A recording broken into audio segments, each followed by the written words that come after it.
Good evening, members and members of the public and the press and all of those viewing online. And welcome to this full council meeting, 23rd of April 2024. I'm Councillor Leslie Dedman, and as Chairman of BCP Council, I shall be chairing the meeting, and I'm supported by my Vice Chair, Councillor Simon Bull. First of all, housekeeping arrangements for the meeting. And can you please note that the meeting is being recorded by the Council for live and subsequent broadcast, and it will be published on the Council website for a minimum of 6 months. In order to ensure the meeting is managed effectively, can everybody follow the ground rules, which are as follows? If you wish to speak, please raise your hand clearly to indicate. Where there's a consensus in the meeting for a motion, I will ask if there is any dissension. When a formal vote is required, this will be carried out by a show of hands, unless a recorded vote is requested, which requires support from a quarter of the members present at this meeting. And could members indicate to me if they are leaving the meeting? We will have a comfort break as appropriate, so could you please avoid leaving the meeting during a debate, obviously unless it's an emergency. And if anybody wants to raise a point of order, could you please state the applicable constitutional provision? Thank you. And obviously we assume that all councillors will uphold the highest standards of conduct during our meeting, and we will all treat each other with courtesy and consideration, as we always do. Just a reminder to the gallery that although this meeting is being held in public, it is not a public meeting. The public are in attendance to observe proceedings and the debate, so members of the public must remain silent throughout this meeting. Thank you. And just one other point, because of this particular meeting being in a pre-election period, can I remind members that we must be mindful during our debates that we don't breach politically restricted guidances. We've all had emails about this from our monitoring officers, so I think we can all be very careful on that. Item 1, apologies for the meeting. Chief Executive, do we have apologies? Thank you, Chairman. Yes, apologies have been received to date from Councillor Julie Bagwell, Councillor Judes Butt, Councillor David Dawson-Gibson, Councillor Anne Filer, Councillor Rachel Maidment, Councillor Karen Rampton, Councillor Judy Richardson and Councillor Lawrence Williams. Thank you. I think that's all the apologies. Right, thank you. Item 2, declarations of interest. Chief Executive, can you report on any declarations of interest we've already received? Thanks, Chairman. We haven't had any declarations received from members, but if any member is required, I see a number of hands going up. Could they please just refer to the flow chart that's on the agenda for guidance? There's certainly at least 2 councillors have indicated. Chair. Yes, Councillor Moore, I can see over there. Yeah, thank you, Chair. Can I declare an interest in item 10 as a trustee of the Teach Trust, Camford Heath Infant and Camford Heath Junior Schools?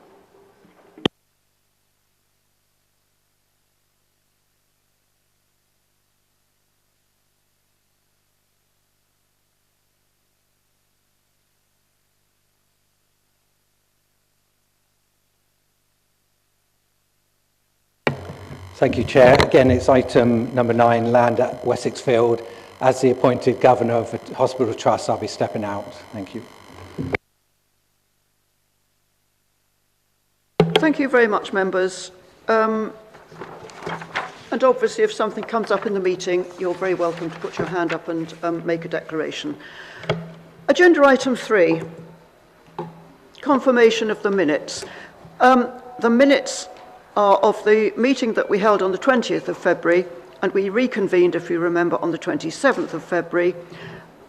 We've all had the minutes. Is there any dissension from me confirming the minutes? I take that as a no, so yes. The minutes are agreed by consensus. Thank you, members.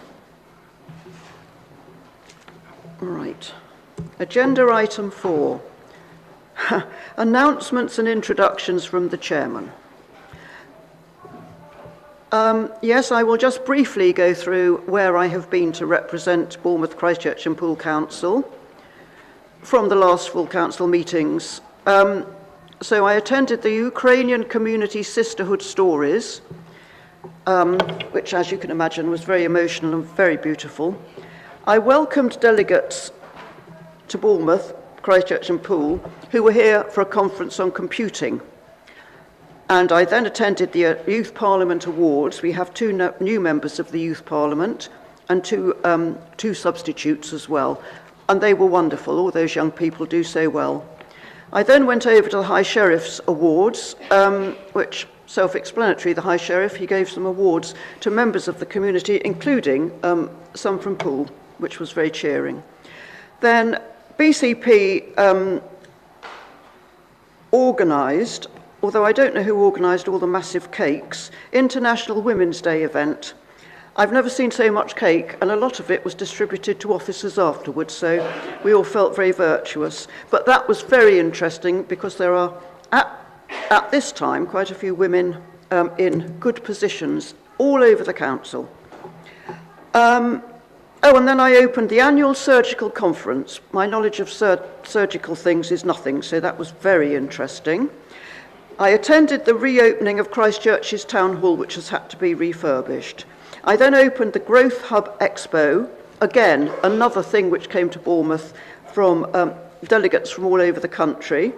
And I attended the Seroptimist STEM Challenge Awards, again, young people, very, very good. I attended Poole Hospital. They have buried a time capsule with a lot of memories of the time of COVID. And again, quite moving and very interesting. And then, at the end of last week, I welcomed the Odd Fellows to Bournemouth for their conference. That was very informative from my point of view. I had always confused them with Odd Bins, but they're not. They are Odd Fellows. And this is the third year that they've chosen Bournemouth, so we must be doing something right. Unfortunately, next year they're going to Southend, but I don't think that's anything that we've done wrong. They were very, very interesting, and they do so much good work. Very impressive. And then, I think it's tomorrow or the next day, isn't it? I'm representing the Chief Executive and BCP at the funeral of Mr. Paul Rousell, who I'm sure some of us, especially I'm looking over at John, for example, unfortunately, Mr. Rousell has now died and is having his funeral at Christchurch Priory. He was very instrumental in LGR, as we all rather remember. So yeah, I shall be going there. Vice Chairman, have you anything to add on that?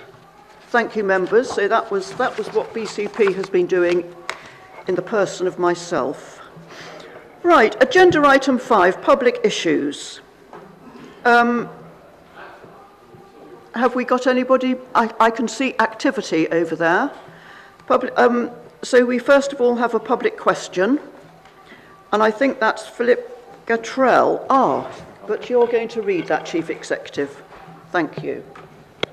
Thank you, Chairman. This is a public question from Philip Gatrell regarding the administration's commitment to scrutiny and accountability. Two public statements at the Council's meeting on 20th February 2024 profile increasing complaint decisions by the Local Government and Social Care Ombudsman against the Council, and contrary to sections 5 and 5A of the cited 1989 Act, internal failure to report those decisions to members. A public statement at the Audit and Governance meeting on 11th of April 2024 underscores this concern by explanatory précis of the correct statutory obligations for incorporation in the Constitution. Ombudsman decisions regarding maladministration and service failures include children's and adults' care, planning, the environment and members' conduct. They reflect Council performance and are relevant to not only directly affected members and committees, but also every councillor's awareness. Ombudsman decisions currently average 6 monthly. Following the monitoring officer's obligatory notification of decisions to all members, will the leader ensure the Council's or Cabinet's actions, including under subsections Section 5, subsection 5, or Section 5A, subsection 9?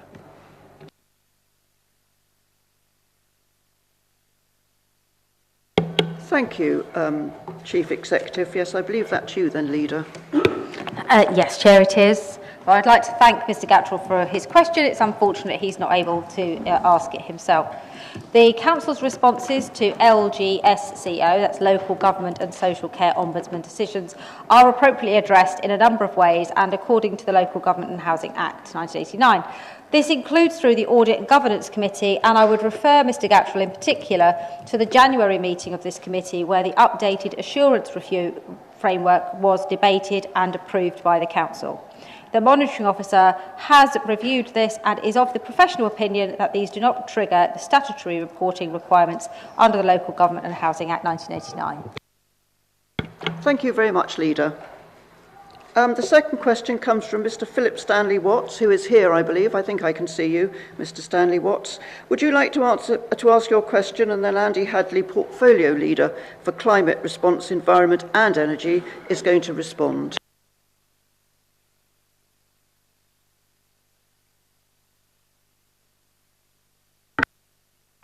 There we are. Thank you, Madam Chair. In the proper need for the threat of flooding, especially in the south of England, and those implications of climate change, could you tell me, Cabinet Member, what the response is from BCP Council, especially as there are need for proper flood defences in this area? Thank you. Councillor Hadley, thank you. Thank you, Chair. Philip, thank you for your question. The Council's response to climate mitigation was summarised in the annual climate report that came to Cabinet in March. This continues to be developed, but it also needs individuals, companies and other organisations across the BCP area, as elsewhere, to recognise the issue and to take action. Our flooding and coastal erosion risk management team has been developed over recent years and is held in high regard across the region. They are dedicated to bidding for funds and implementing measures to protect our communities, and the current work on Hainsbury Head Long Groin and the replacement of a number of wooden groins on the seafront and the maintenance of drains in the cliff face are all part of that work. Sea defences around the west quay of Poole are also currently being designed, along with a 100-year plan for the entire Christchurch Bay. We have just experienced the wettest and warmest March on record, and with saturated ground, a number of locations have flooded repeatedly. Several areas of cliff along the rural Dorset coast have fallen, and we are fortunate that there is sustained investment and long-term thinking in creating plans for the entire sea and harbour frontage of BCP, and as you highlight, proper flood defences where homes are at risk. Sea level continues to rise, and it seems that the modelling is being outpaced by reality. We are also actively looking at the inland flood risks, both from river catchments and from extreme rainfall events, and an inland surface water management plan is also under development. We will need to work with the Environment Agency, with water companies, neighbouring local authorities and landowners to better hold water in the landscape and to mitigate the risks. We also need to maintain a focus on other aspects of climate change and mitigation. Thank you.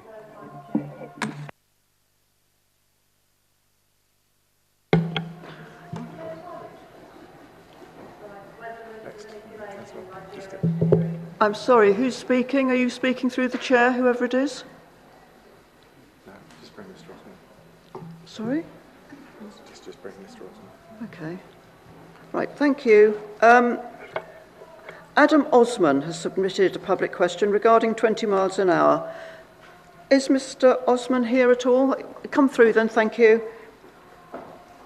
And again, Councillor Hadley is going to respond.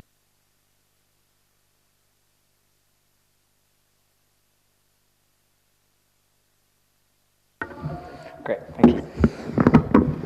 Yes, thank you for having me. Okay. This council declared an environmental emergency as of 5 years ago.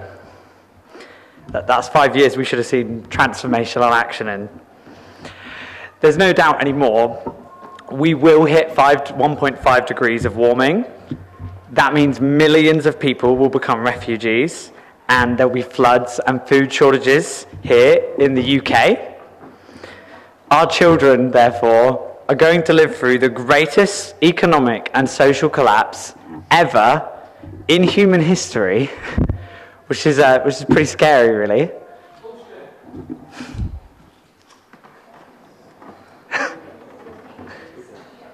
Thanks for that.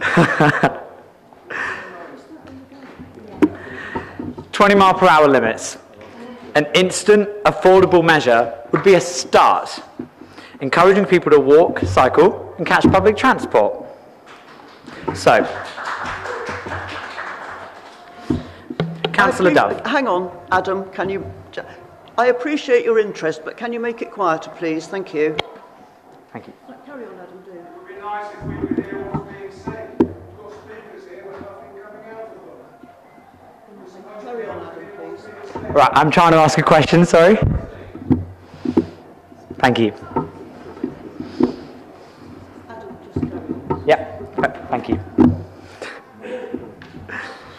Councillor Dove, you are concerned that speed isn't the cause of accidents. You'd be correct.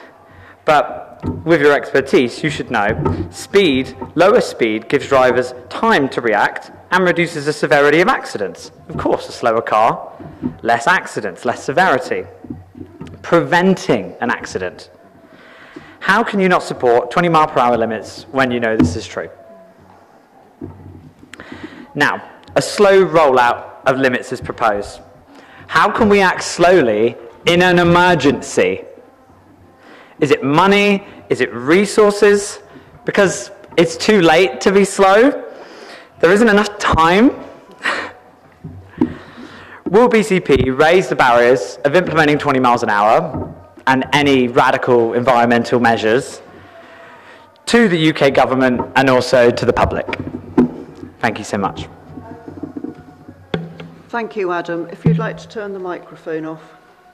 Thank you. Councillor Haddon. Thank you, Chair. Adam, thank you for your question. With apathy and inaction, we will undoubtedly exceed the targets as set in the Paris Agreement of 1.5 degrees centigrade above pre-industrial levels, and the economic and social collapse that you highlight will displace many people worldwide. We need to pursue a range of measures to reduce the pressure and to mitigate the impacts across all energy use, heating and cooling spaces, growing our food, and how we travel. There are also impacts regarding biodiversity loss, freshwater scarcity, and sea level rise. I cannot answer for the knowledge or views of an opposition councillor, but I agree that driver reaction times with lower speeds reduces the severity and likelihood of crashes. A huge body of evidence supports this. The Royal Society for the Prevention of Accidents states, in built-up resident areas, ROSPA believes that 20 miles per hour represents the best compromise between mobility and risk. They also highlight that 20-mile-an-hour limits are not just a road safety measure. It is important also to consider, as you highlighted, they increase the opportunities for walking and cycling. They provide improvements in quality of life indicators such as health improvements, community cohesion and better air quality, as well as the reductions in road crashes and casualties from lower vehicle speeds. We declared a climate and ecological emergency in 2019, and we do need to act with urgency across a wide range of measures. Setting 20-mile-an-hour limits should help in supporting safer journeys, including encouraging people to consider how they travel for some trips in the urban area. To ensure these measures are appropriate, we have committed to working with communities and consulting on implementing these measures, and we will take further funding opportunities as they arise. This needs to sit alongside individuals choosing to better insulate their homes, turning down the thermostat, considering a low-meat diet, reducing air travel, and living lighter on the planet in order to mitigate the climate changes that are increasingly manifest. Thank you. Thank you. Thank you, Adam. I now have a public statement from Diana Butler. Diana, are you there? Thank you.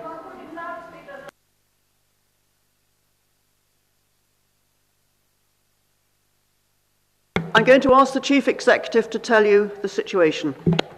Unfortunately, the speakers in the public gallery are not working. We haven't been able to get them to work for this meeting, so apologies for that, but there's nothing we could do in time.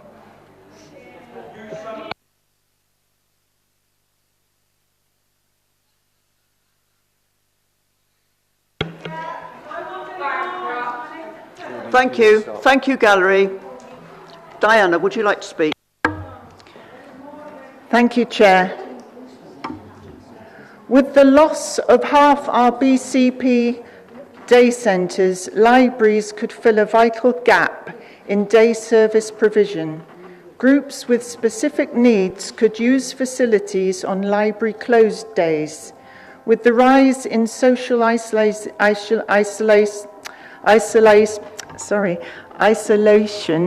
loneliness, anxiety and depression, libraries provide a safe meeting place for inclusion, friendship, support, education, skills. Our libraries have experienced caring staff who provide for all ages, including work experience for young people and sessions for parents and babies. What's on library activities includes talks, crafts, games, events, and children's sessions. Libraries could generate income through room hire, as Hamworthy does. The day opportunity strategy and library strategy should be considered together. Resources could be shared. Libraries fill a social, educational, and health void in our communities. Vastly reducing staff and hours will increase need and expense elsewhere. Redundancies will affect lives. Staff and residents must be heard. Thank you, Diana. We have another public statement now from Joanne Keeling. Are you there, Joanne? Would you like to come forward? Thank you so much.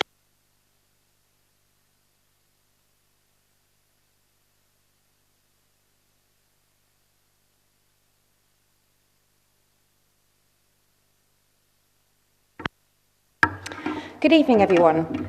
The decision-making process regarding Wessex Fields is deeply troubling. Initially, the Asset Disposal Working Group advocated for an open sale, expressing concerns about securing best value for this vital employment site for BCP. However, a sudden shift occurred during the overview and scrutiny meeting, where councillors voted to sell to University Hospital Dorset. Many of these councillors were also members of the Asset Disposal Working Group, raising questions about the change in position.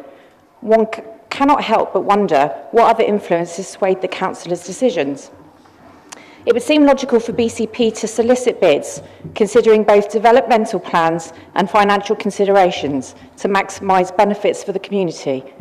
Particularly alarming are reports suggesting that the proposed purchaser may receive a substantial discount on the Red Book valuation, courtesy of the Council's unusual contribution to further infrastructure. Despite assertions of openness and transparency from this administration, incidents like these cast doubt on their sincerity. Thank you very much. Thank you very much. Okay, we got enough time? Right. We now have a public statement from Daniel Parking. Daniel, thank you.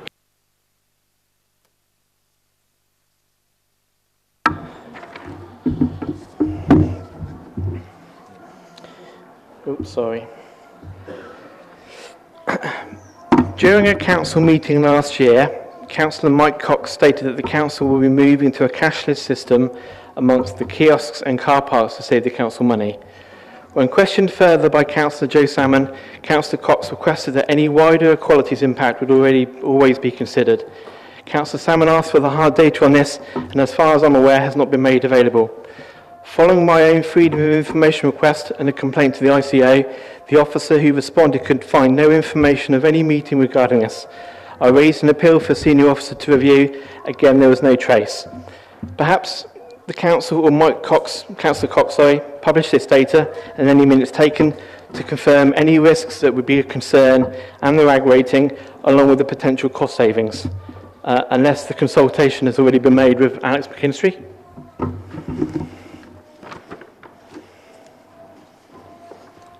Thank you, Daniel. Doing the next one as well? You're not the next. Oh, you might. Sorry, you're Elizabeth Glass. Yes. I'm so sorry. That's okay. Can I just say this is a public statement from Elizabeth Glass, but she has requested Daniel Parkin to read it, so that's why I was confused. Thank you, Dan. Thank you. The consultation on the 20 miles per hour limit has been very poor, Many businesses on the A35 and local residents had not received letters or knew of the proposed scheme. I understand that in the last 5 years there were 162 collisions on this stretch of the A35. Of these, 25 were speed-related, 3 classed as severe. The speed had not been recorded. How can this be used as evidence to support the 20 miles per hour case? In Bath, a report 1 year after the introduction of the zones indicated that the rate of people killed or injured had gone up in 7 of the 13 zones, possibly due to the reduced speed zones giving a false sense of security. In Wales, they are now U-turning on 20 miles per hour. Before committing substantial sums of taxpayers' money, I urge the Council to reassess its position on this scheme and have a thorough consultation across the entire conurbation. Thank you. Thank you. Right, now thank you, Daniel. Thank you very much. Members and members of the public, we are getting near the end of the time we usually allot for our statements and public issues, but it's at my discretion and I'm going to go on with this. So can we have the next speaker, thank you, who is Nick Greenwood, is that right? Thank you.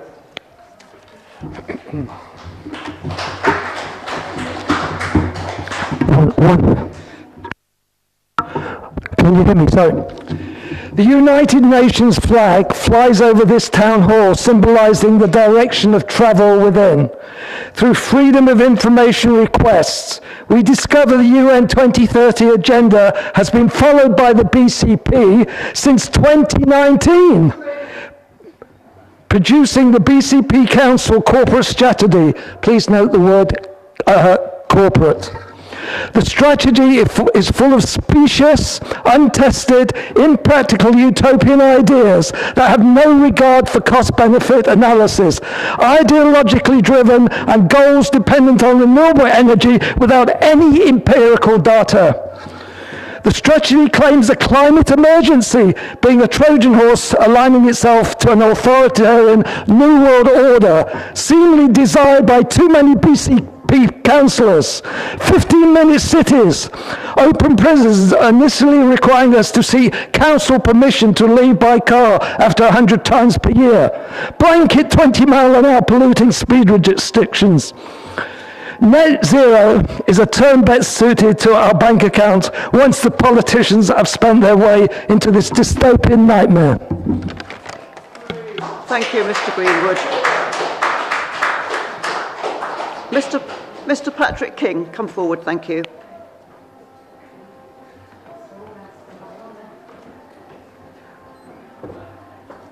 17th of March 24.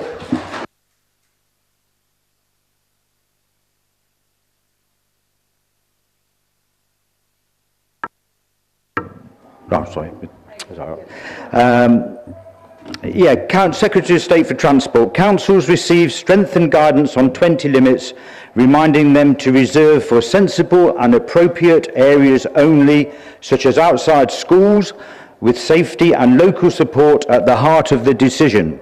Authorities expected to consider this guidance could have implications for future funding. 2nd of October 23, Secretary of State. We will remove annoyances that irritate drivers and get in their way, making parking less problematic.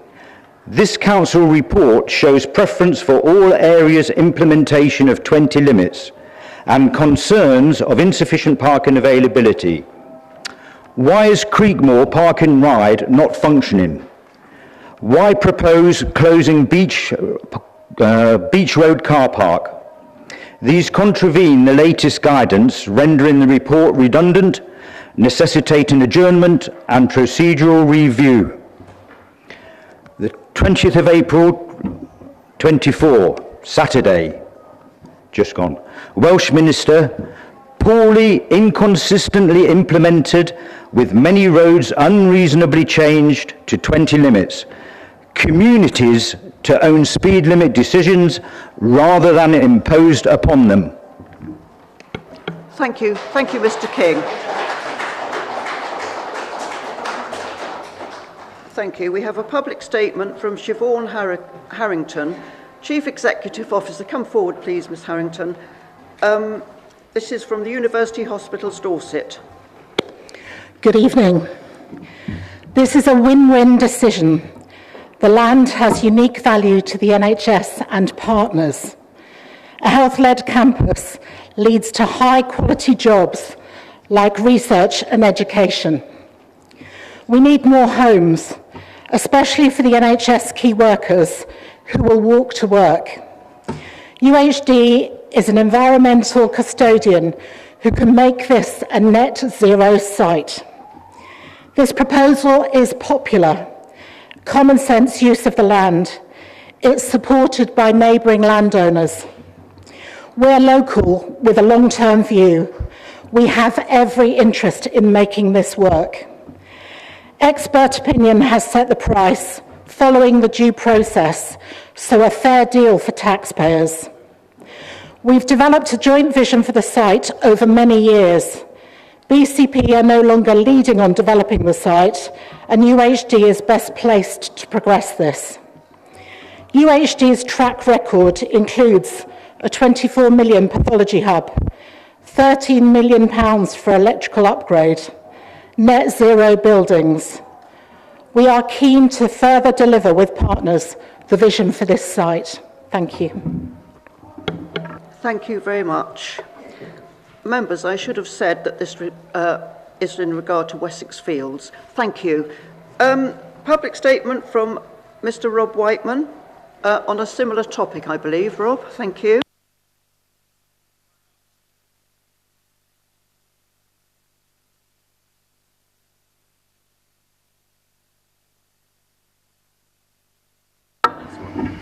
I always think I have such a loud voice but clearly I do need it. We're keen to work in partnership for the benefit of all our residents, taking a one public estate approach.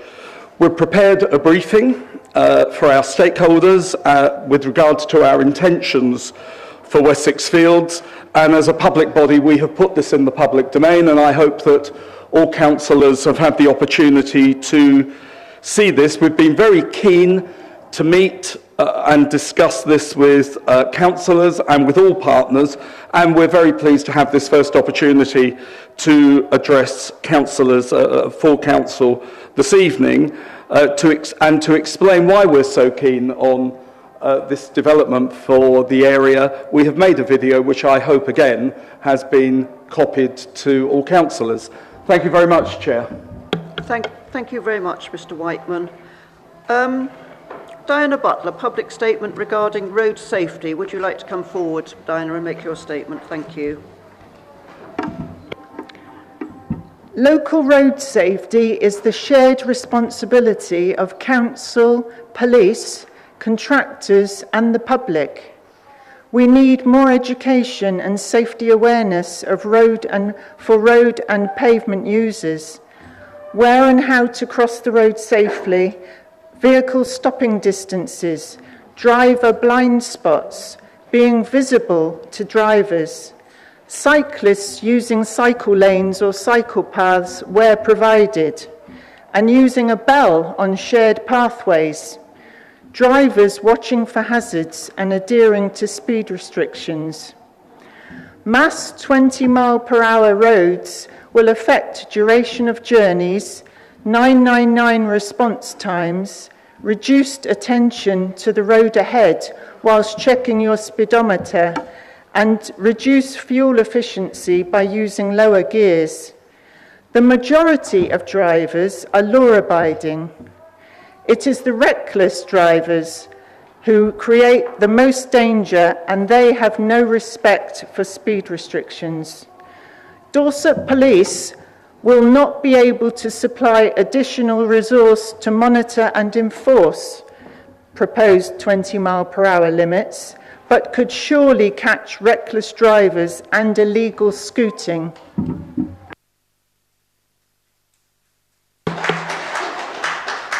Thank you. Thank you, Diana. That is the end of the public session this evening. As we all know, members, we usually set aside, because of our constitution, 15 minutes, and this evening, at my discretion, we've had 30 minutes. I think, I hope everybody feels that they've had their say. We move on now to recommendations from the Cabinet and the other committees. I'm just looking at the gallery. Are you all right up there? Are some of you leaving? Because I can see people standing. Okay, I will carry on anyway, as long as you can get out safely. Oops. Okay. Yes, recommendations 6 to 11. They're going to be taken separately as set out in your agendas. And I need to highlight for you, there are decisions on some of these issues which have been taken under delegated powers by the relevant bodies, and they're not before Council. Thank you. So item 6, Cabinet, 6th of March 2024, minute 120. Councillor Millie Earle, I understand you're going to move the recommendation with Councillor Hadley seconding. Thank you. Thank you, Chairman. So this paper is a review of the current 20-mile-per-hour schemes that we have across BCP, as well as a consideration of schemes nationally that create safer roads where fewer people are killed or seriously injured. Across our 77 existing 20-mile-per-hour schemes, we have seen a casualty reduction of 40%. And as a council that takes road safety seriously, representing communities, many of which are concerned about road safety, we should extend this opportunity to other neighbourhoods. The paper allocates £149,000 of the Local Transport Plan capital grant from government to recommence the implementation of 20-mile-per-hour schemes in residential neighbourhoods on an area-by-area basis, where the evidence shows casualty reduction will be the greatest and where there is support from councillors and communities.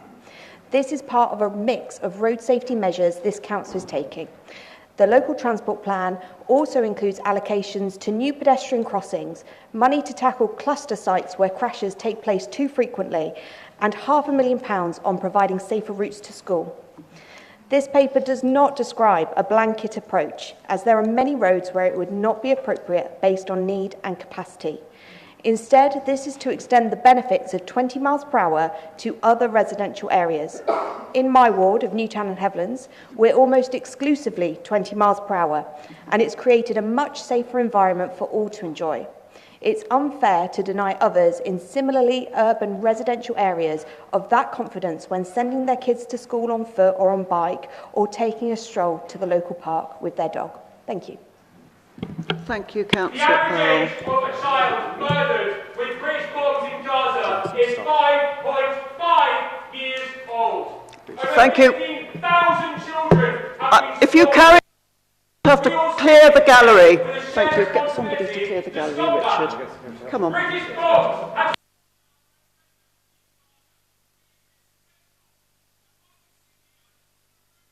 Members, we are adjourning the meeting. Thank you. Thank you, members. We are back on the live stream now. Thank you for your patience during that little situation. We do have still some people in the gallery. Can I request that we do not now have any more interruptions? As I say, members, we are now on, before we had to adjourn, item 6. Councillor Millie Earle has actually proposed, and I believe Councillor Hadley was going to second before we had to adjourn. So, Councillor Hadley, do you want to second? Happy to second. I reserve the right to speak. Thank you. Thank you, members. Councillor Trent, you wish to speak. Thank you, Chair. I just wanted to point out that the report that we've got before us today was the report that went to Cabinet, but it wasn't the final recommendation of Cabinet, which was to add the recommendation from the Overview and Scrutiny Board about robust public consultation. And I'm wondering whether that can be brought up to clarify the situation, because I think that was quite an important part of the decision which Cabinet agreed with. But on the topic as a whole, I do think that it's extremely unfortunate that as we come into the building, there was a protest going on as if there'd there was a proposal for a blanket 20-mile-an-hour ban, which was obviously or a blanket 20-mile-an-hour limit, which was obviously nonsense, and people seem to be protesting against something that isn't there. I have to say that I fully support what was agreed in the end, and I support the consultation being at the level of the residents who are directly affected by it, and that and I've had correspondence and so on to this effect with people. I don't think if a group of residents I represent wanted their local roads to become a 20-mile-an-hour zone, I think it is their business and the business of those immediately on the periphery of the area and not of people several miles away. So I've rounded it all into one, but the most important thing is that the decision is the one that was actually passed at Cabinet and not the one that was reported to Cabinet. Thank you, Councillor Trent. The Chief Executive is going to answer. Thank you, Chairman. The reason that second part about consultation is not brought before the Council is it was approved and resolved by the Cabinet to do that. So it's not a matter for Council's consideration. Cabinet have agreed that under recommendation. It was resolved under B. So item A, the bit that is brought to Council, is just the decision that's in front of Council. It's in the context of Cabinet having agreed, having resolved that meaningful consultation be taken into account, which is in the minutes of the Cabinet meeting. Any more speakers? Councillor Phipp. Thank you very much, Chairman. I do agree with the last speaker about consultation, I have to say, but it just seems to me that the way we're going about this here, something's gone a bit wrong with the process. When a decision like this can actually go through Cabinet and come to full Council without any consultation with residents first. This proposal is tantamount to dictating for swathes of 20-mile-per-hour limits across BCP without any evidence as to need or even asking those who live there or those affected in surrounding roads if that is what they want. Personally, I don't have a problem with 20 mile an hour around schools or maybe hotspot areas, or if residents of certain areas actually want it. But there has to be some openness and transparency about the process. Whilst this is not actually a total blanket, you're quite right about that, what is proposed, though, is very extensive and likely affecting the majority of our residents. And the wording in the document says it is a commitment to deliver 20-mile-per-hour speed limits across BCP. This is being agreed here tonight, as I see it, as policy, with no consultation and no supporting evidence or data for each specific area. Surely, consultation should be done before a commitment or policy is agreed, not afterwards. The Atkins report study concluded that there was no measurable reduction in road casualties in 20-mile-per-hour limits, and journey times were found to have increased by approximately 4%. The BCP report here says that bus companies aren't too keen on this, and the police aren't going to enforce it anyway. All we keep hearing as well is about general percentage information about allegedly effects of speed reduction, which is meaningless. Percentages of what? There's no data here for the areas proposed to be able to calculate any percentages, nor is there any information about potential knock-on effects to other roads. The Department for Transport document on speed limits clearly states there should be, quote, a comprehensive and early consultation of all those who may be affected. This needs to include local residents, end quote. This has not happened. It's pointless to say you'll consult later when the policy commitment decision has already been made. I just think this is a completely flawed process, and I'm sorry, but I just can't vote for it as it stands. Councillor Bartlett. Oh, so sorry, Councillor. Oh. Yeah. Thank you, Madam Sorry, Chair. Philip, you're next. I couldn't agree more than with my colleague, Councillor Phipps, on this, and I'll keep this very, very short. if I can read that far. Yes, I cannot agree with this paper at all. And the main reason is the public weight of opinion is against it. I think it's plain to everybody that it is.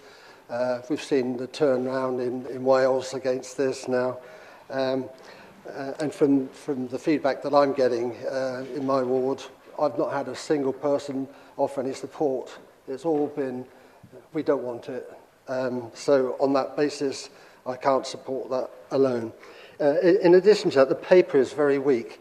It uses percentages over a period.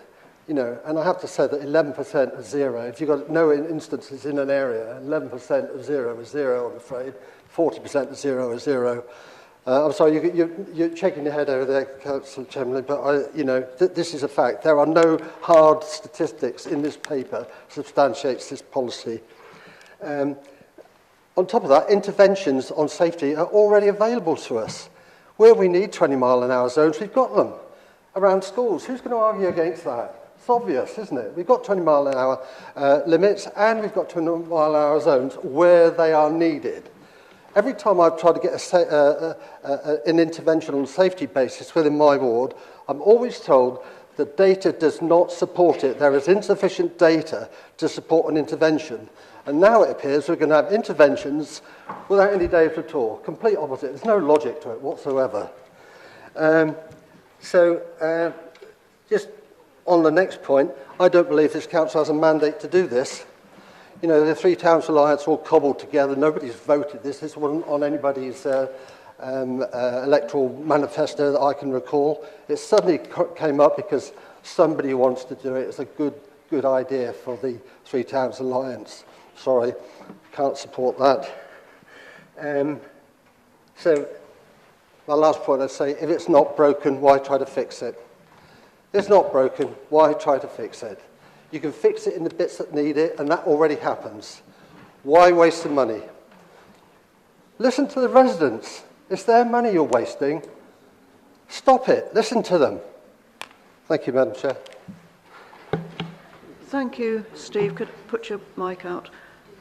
Councillor Broadhead, are you planning to speak? I think we'll just give a bit of advice first. Do you want to take another councillor first? Righty-ho. Councillor Cooper?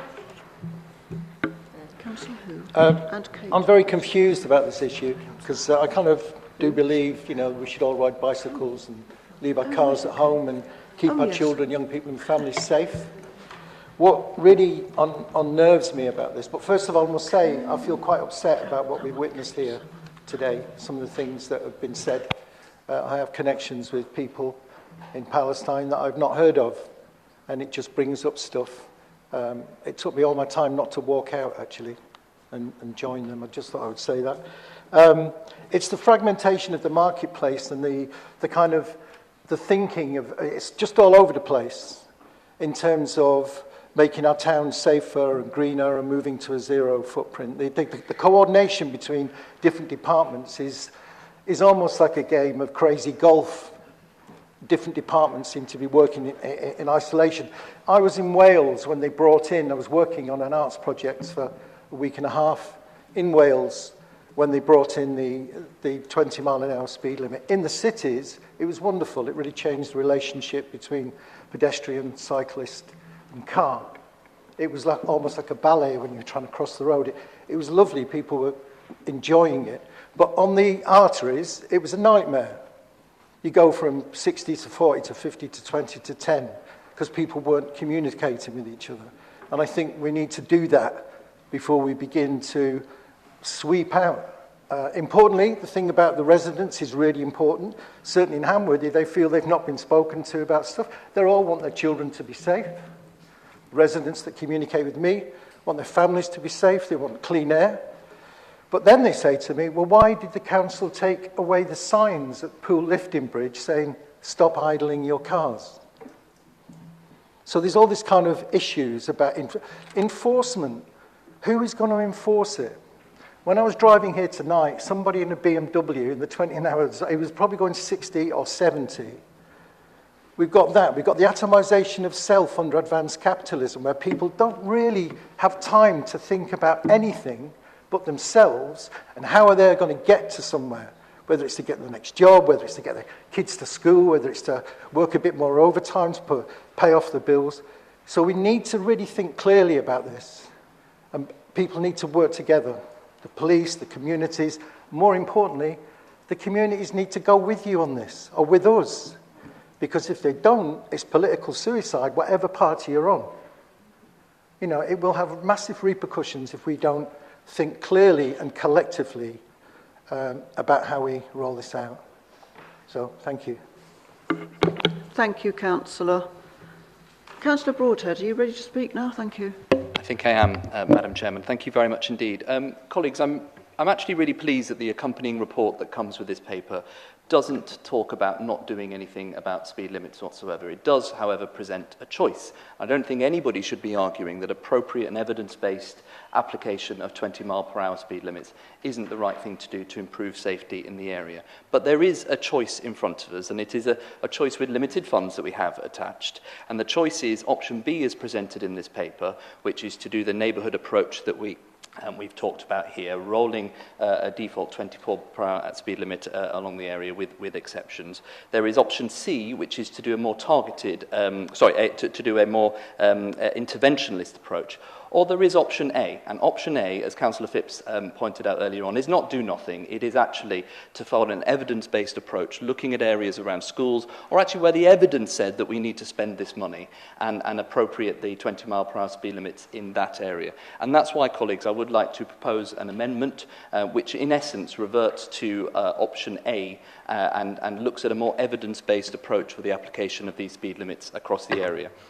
And colleagues, the reason I want to do this is for three reasons. First of all, the Deputy Leader, when she spoke in her initial speech around this a few months ago, talking about the default 20 mile per hour speed limit across BCP, that was her intention, also said that things like arterial roads would of course not be included. And yet we've seen already in the first three neighbourhood areas which are currently being consulted on, that the A35, a key arterial road, is indeed included in those very proposals.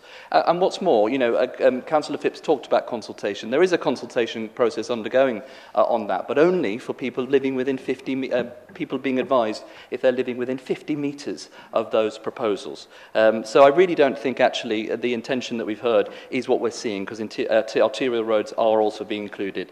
The second point, as we've heard, is around the police enforcement. Even with the proposals that we've got here, the police have said that they're not going to enforce it anymore. And the third point is around evidence-based decision-making. We heard the Deputy Leader earlier on talk about how things shouldn't be unfair. What is unfair, I think, is actually using the funds that we've got in a more blanket-based approach, because it is a blanket-based approach rather than a targeted-based approach on the evidence, which could have the very opposite effect. What we could do is remove the funding for those areas where the evidence is showing there is the most need, around schools and around where we know the problem is, and instead focus it on areas which are more ideologically driven.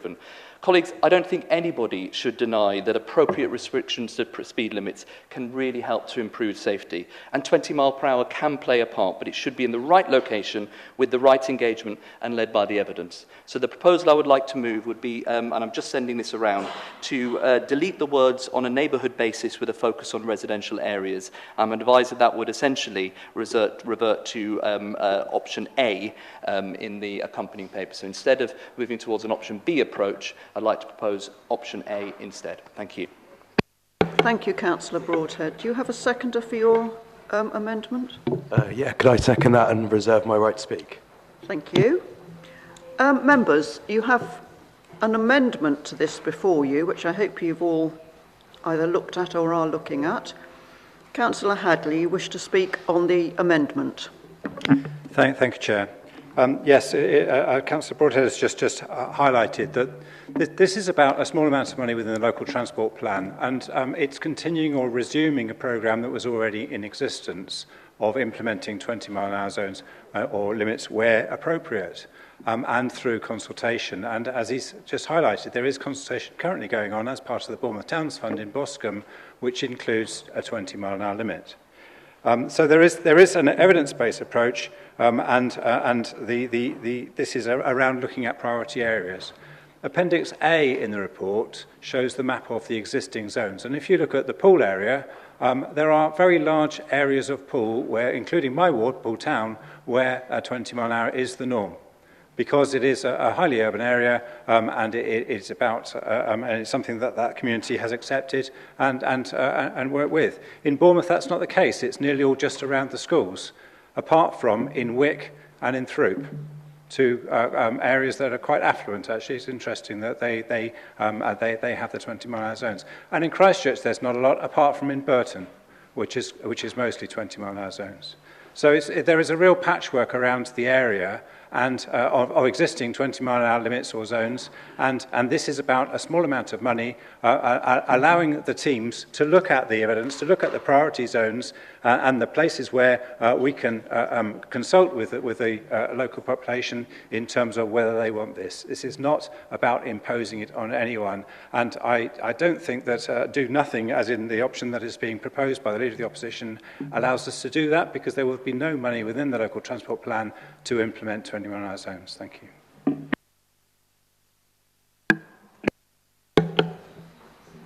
Any more councillors wish to speak to this amendment? Councillor Salmon, are you speaking to... Sorry, are you... Sorry, could just bear with me a second. Yeah. Hold on, members.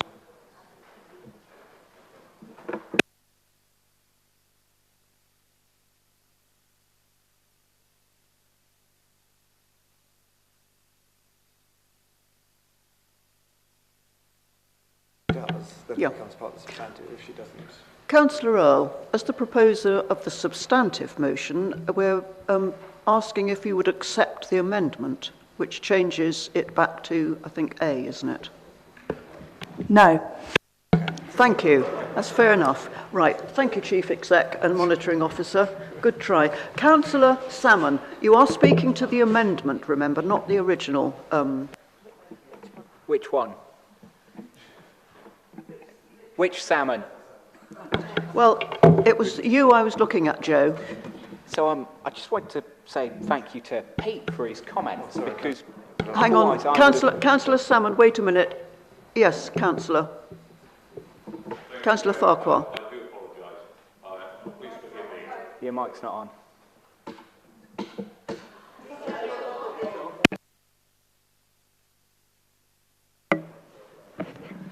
Thank you very much, Chair, for recognising me there. Do please forgive me. I didn't hear the seconder for the amendment. Councillor who? Thank you. Oh, I just want to say... Yes, Councillor Salmon, carry on. I wanted to say thank you to Pete for just acknowledging the reality of the last 30 minutes. I can't get my head around how we're going to carry on as if that disruption didn't happen. Councillor Salmon, can you stick to this amendment? I'll Thanks. do my best. Please. I'll do my best. Please try. Thank you. Those expressions of grief and despair and frustration, I think they speak to our moral duty as public servants. And I thought it would be good for us to acknowledge them at the very least and maybe speak to them in this meeting. I feel really uncomfortable just carrying on as if none of that happened. Councillor Salmon, can we feeling. stick to the 20 mile an hour thing that we're discussing? I know it's around the corner.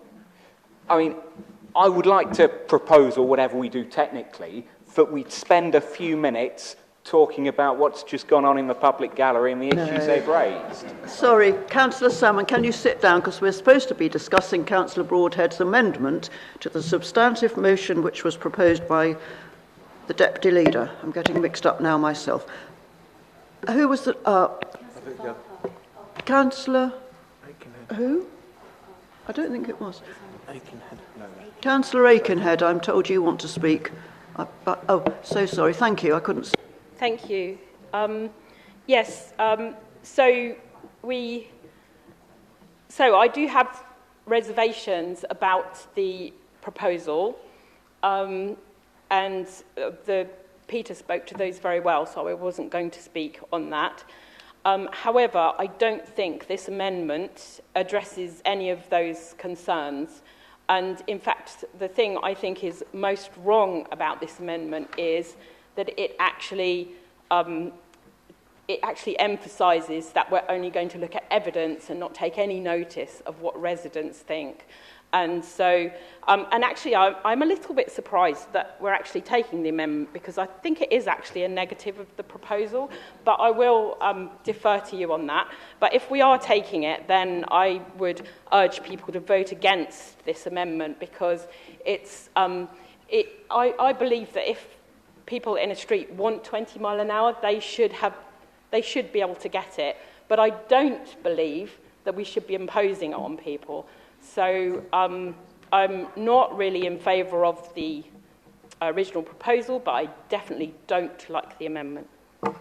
Thank you, Councillor. I have now Councillor Kate Salmon speaking to the amendment. Thank you, Chair.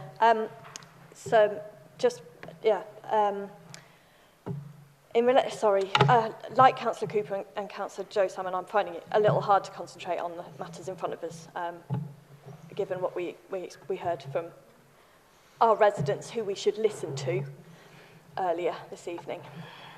We've been told off for not listening to our residents already by others. So the amendment proposes that we basically just stick with what we do now. And what we do now is we wait until someone's been killed or seriously injured before we implement road safety measures. And I don't like that, and I've never liked that, and I think we need to do better than that. It is madness to wait until someone's hurt or killed when we know how to avoid that happening. The whole concept of health and safety, which is enshrined in law in this country, is based on risk assessment and risk minimisation to prevent accident and injury, but for some bizarre reason, not when it comes to road safety. Imagine a workplace in which every trip hazard, every trailing cable or curling carpet tile was left in place until someone had fallen over and broken their ankle in that particular spot. We would consider that to be madness. And the same applies here. When we can see that it would be safer for a road to have a lower speed limit because of its particular characteristics, i.e. it's a road where there are a lot of pedestrians because it's lined with houses where people live, we shouldn't wait until someone's hurt or killed before we make that change. Thank you, Councillor Salmon. Okay. I think I had Councillor Earl and the Leader both wishing to speak. Do you wish to speak now, Deputy Leader? Yes, please. I am speaking to the amendment, thank you. Okay. I absolutely agree. I'm not sure this amendment really does revert it back to A, but if, as other colleagues have said, because of that, I think we can all agree that Councillor Broadhead is actually endorsing the allocation of £149,000 of the local transport plan to be spent on 20 miles per hour. And I'd like to thank him for not opposing the whole thing altogether. I think that we can all agree that 20 miles per hour zones and limits will make our areas safer. And I look forward to him voting for the final recommendation. Thanks.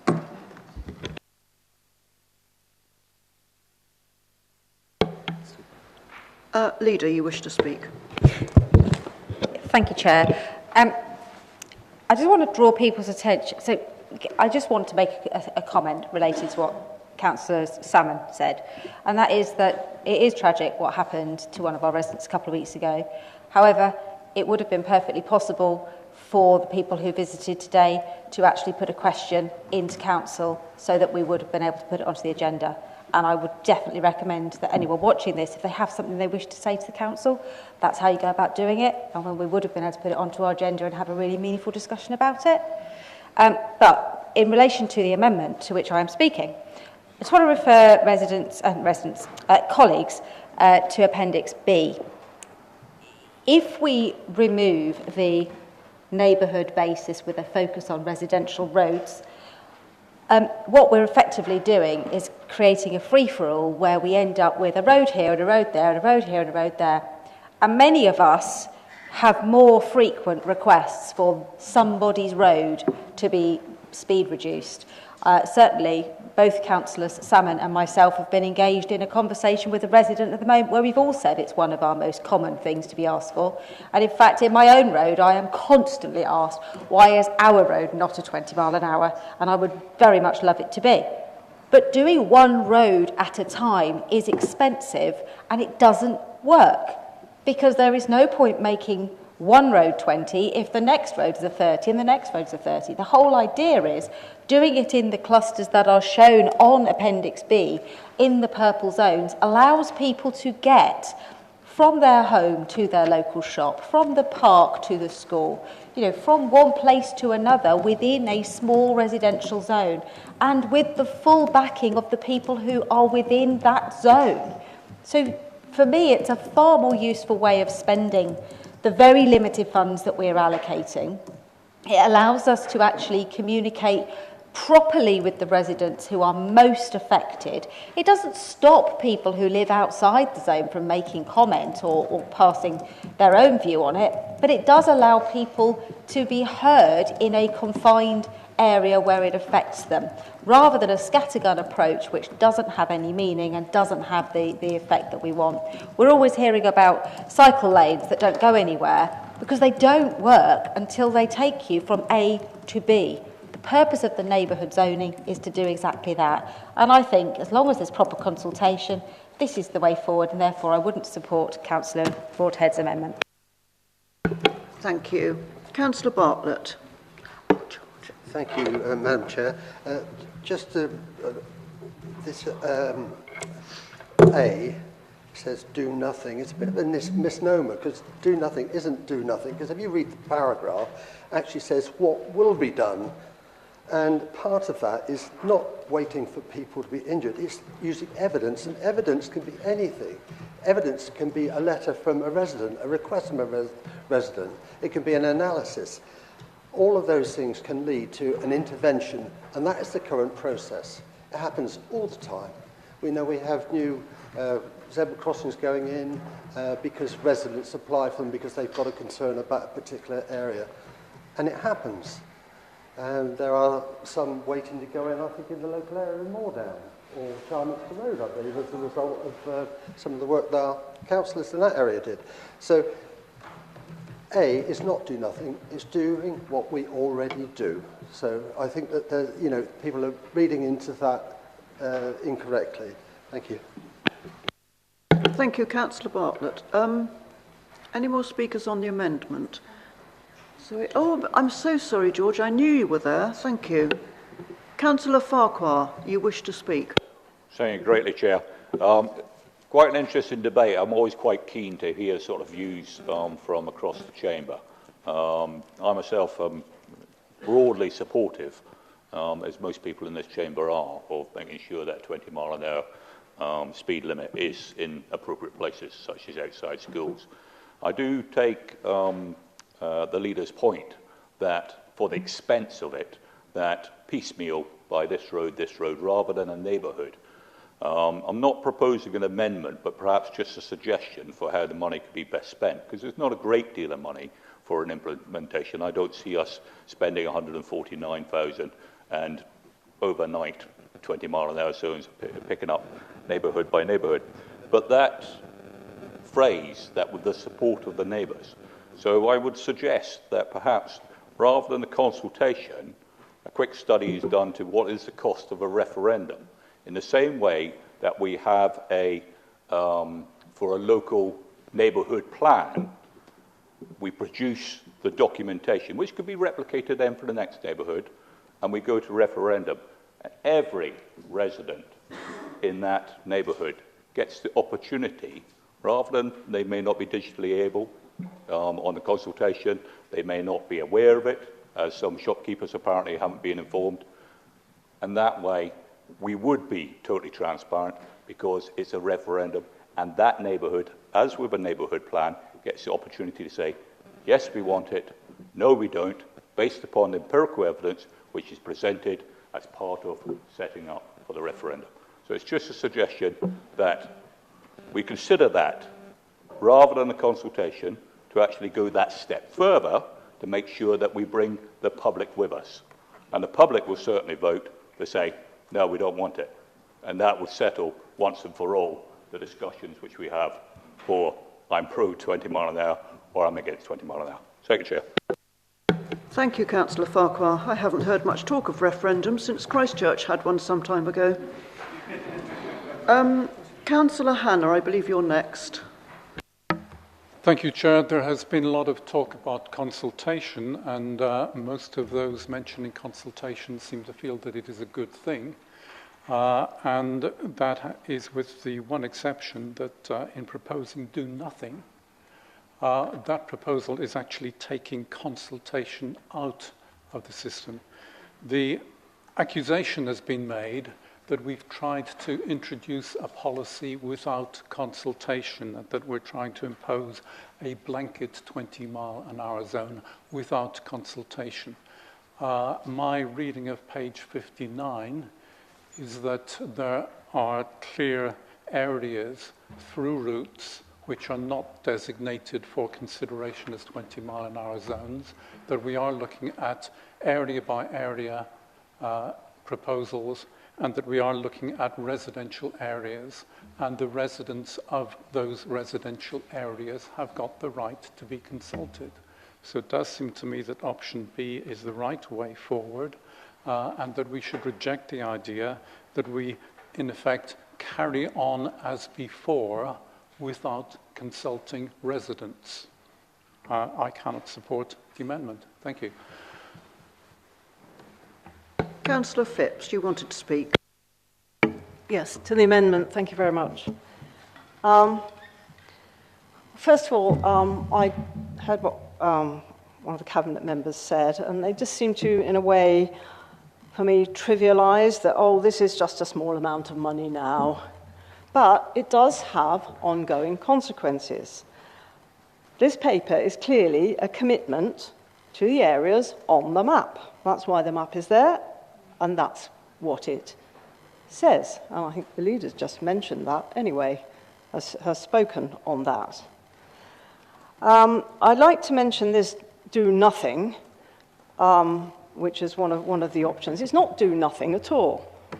It's actually very misleading to say that that option is do nothing. And quite frankly, I think the paper is somewhat biased by some of the things that are in it, but that's just my opinion. And Councillor Bartlett did explain about that and the do nothing. The other thing it says in there that we're not going to do the through routes, as also been mentioned. However, in other schemes, through routes are coming forward. We've just got one in Boscombe. The A35 is now proposed for 20 mile an hour. So this is one thing, but there's other stuff coming forward that we don't even know about as well, which is not even mentioned in here. And I think if we went with the amendment, it would certainly give us the chance, or give this council the chance, to actually get some proper evidence. Let's go get some facts and figures together, get some data, and actually consult on an area basis. Let's do it. Let's actually find out what our residents want, because I think that's what we should be doing. In my opinion, this council does not have a mandate to do this in such an extensive manner, 20 miles per hour across BCP. Thank you. Thank you, councillors. Councillor Adams, did you wish to speak? Because I know you seconded. Yeah, go on, I'll keep it brief. Stand up. I can't actually say it much better than Councillor Phipps and Councillor Bartlett. I completely agree with everything they said. It isn't just a couple of 100,000, it's potentially millions over the next 10 years, and people I speak to are pretty universally happy with 20 mile an hour zones outside of schools, even if you say, do you like 20 mile an hour zones, and they're like, no, bugger off. And I say, what about schools? And they say, yeah, I can understand that. So let's do that, and I agree with Councillor Farquhar. Let's have a referendum and ask people what they want. I think it's a great idea. I'm going to shut up for now. Thank you, councillor. Any more councillors wishing to speak to the amendment before I ask Councillor Broadhead to wind up? Thank you. Councillor Broadhead, all yours. Thank you, Madam Chairman, and thank you, colleagues, for the quality of the debate. As I kicked off at the beginning, this isn't about actually do nothing versus do something. This is about the choices that we have in front of us as to how we can really affect change and make sure that we are doing our public duty and in looking at the actual things that are going to affect the safety of our residents across BCP, but do it following the evidence. And we've heard from some of the colleagues, I heard Councillor Aikenhead's point about there is a danger that this could be ignoring residents instead, but I just don't think that's true. Saying that policy, what I'm actually saying is that policy should actually be shaped by evidence, and then you consult on that. And as we heard from Councillor Bartlett, actually, that is the way that we do things at the moment. We have many, many ways that residents can input into areas where they feel it's very important. It's not about not listening to residents, but it is about embedding evidence-based decision-making in policy shaping. Councillor Salmon was worried that this is just waiting for accidents to occur and then reacting. I don't think that's the case. I do think it is about understanding our place and then actually spending the money where it's needed. And Councillor Adams made the valid point. This scheme could run and will run, because we are agreeing the forward policy in this document tonight, into millions and millions and millions of pounds. Do people in this room have the understanding and the confidence that what we are agreeing tonight is actually spending that money where it's needed? Or, as I said at the beginning, is there a danger that we're actually flitting at all of this money onto nice areas where it might make people feel a little bit better about their streets, where there's no evidence of safety concerns whatsoever, and taking that much needed money away from where it is really needed? I'm glad, Councillor Earl, that we do agree that money should be spent on reducing speed limits for safety. I think the difference between us is that we don't think it should be done arbitrarily. We do think it should be, once again, following the evidence. And as Councillor Bartlett's pointed out, what I have recommended in this, and I have checked with the Council's team, is to move back towards option A, which is not do nothing. There's a pre-C in there about what option A actually it is. It's focusing the spending around schools. It's focusing around where the evidence is showing that there could be harm and that we need to mitigate it. I agree with Councillor Adams that Councillor Farquhar's point about a referendum is actually not a bad one, actually. I'm the same. I talk to people all the time about this. And like Councillor Bartlett said earlier on, I've yet to have one person say to me that they think what the Deputy Leader said, a default position of 20 mile per hour across the area is the right course of action. So let's maybe really ask what the people think. And as Councillor Phipps said, I do not feel that there is a mandate to do this. There was a discussion a couple of months ago. Councillor Earl said that all of the parties in the Three Towns Alliance campaigned for this, and that's why they had the mandate. I, again, don't remember that as well. We need to follow the evidence. We need to look at sensible reductions in speed limits, but we need to do it in a calm, considered way, following where the evidence is. Thank you. Thank you, Councillor Broadhead. Now, I doubt very much if we're going to get consensus on voting for the amendment, so I'm going to ask initially for a show of hands. First of all in favour of the amendment?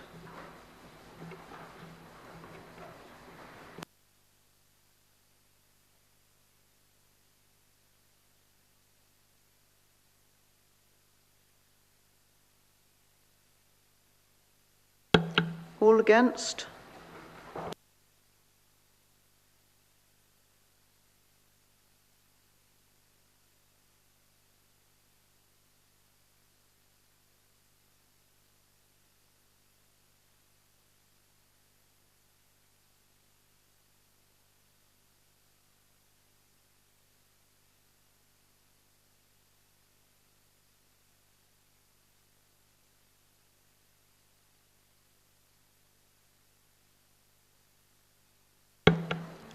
Thank you, members. The amendment has fallen. Councillor Dove wishes her vote to be recorded. Is that, Could I also have my vote recorded, please?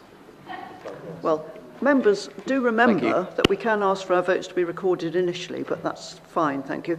We're going to move on now to this... Just check if there's any abstentions. Oh, well, OK, any abstentions? I'm so sorry, when you said it was fallen.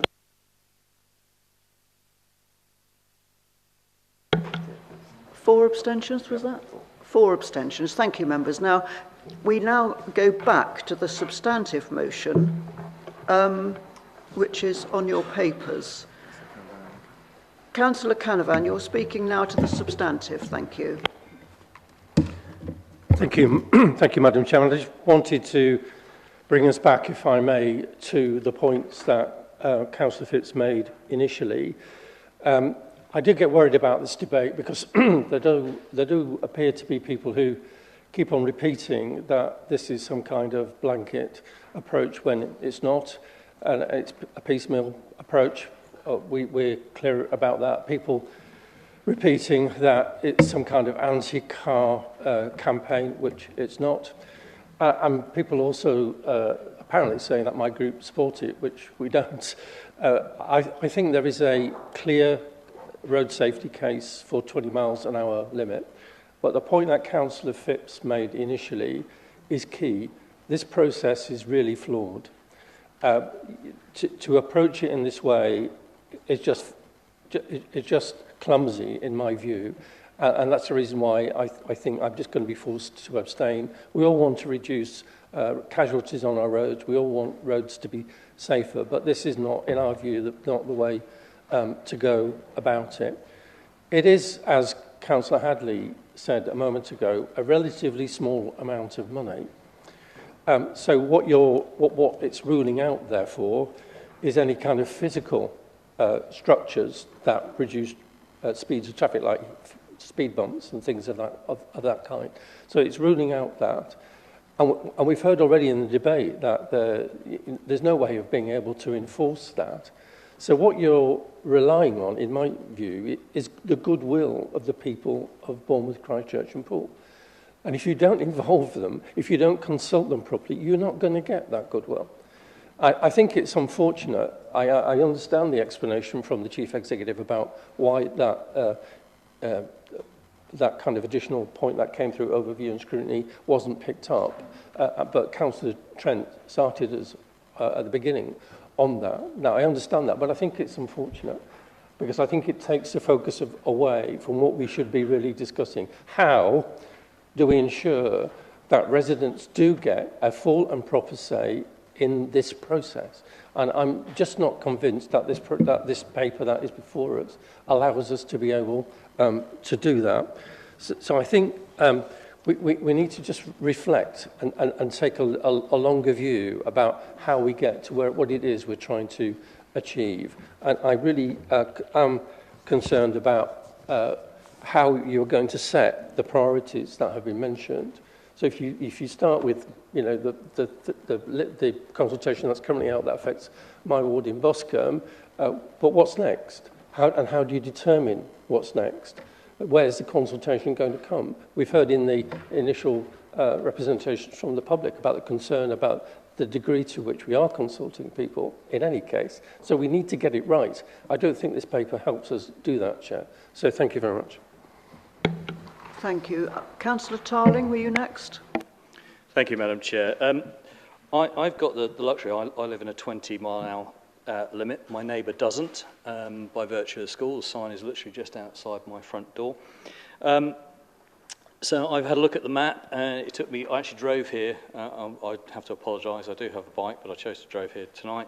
And I had a look at it. I think I am looking at an additional 50 metres of 20-mile-an-hour zone to get here, which I think I can't actually get up to 30 miles an hour in my street from my house down to the bottom of the road where I would enter into the 30-mile zone. I wish to respond to Councillor Bartlett, who I think made the first comment about not having a mandate, and others have repeated this. Well, I've got to say, myself and Councillor Cox definitely do have a mandate. It was on our election literature, and in fact, the Echo on the 15th of February actually published that it was we'd put forward a motion to Town Council to implement 20's Plenty.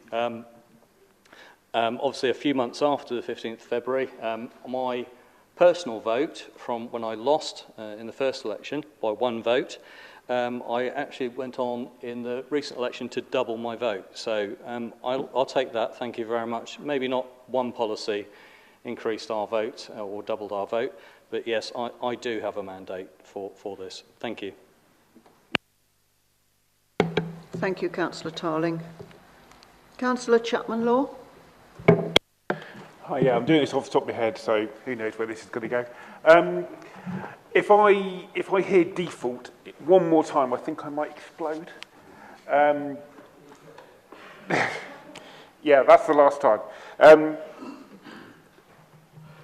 There's been a lot of talk about consultation, and that's exactly what this is doing. You know, we are consultating with the public. It is going to be consultated on, so what's the issue?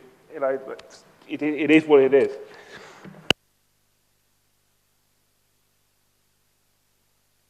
Thank you, Councillor. Councillor De Pedrovin. Thank you. I couldn't understand when I first heard about so many people getting so hot under the collar about 20-mile limits. I couldn't understand what it was all about. I mean, because I live in a ward that has had 20-mile limit for years, I mean, literally many years, it's just the way of life. It's accepted. Everybody lives that way. And it was only when I looked at the map in the agenda that I realised that we in Poole, I didn't realise it at the time, but Poole Council was obviously quite forward-thinking and responded to local people who wanted 20-mile limits. And it pays to hoard sometimes, because I've dug out some old leaflets. Now, these are from 9 or 10 years ago. We have it there, 20 is plenty. There had been a pilot for 20-mile-an-hour limit in part of Newtown Ward. Of course, we were separate wards then. I was Branxton West. So was my colleague, Philip Eads.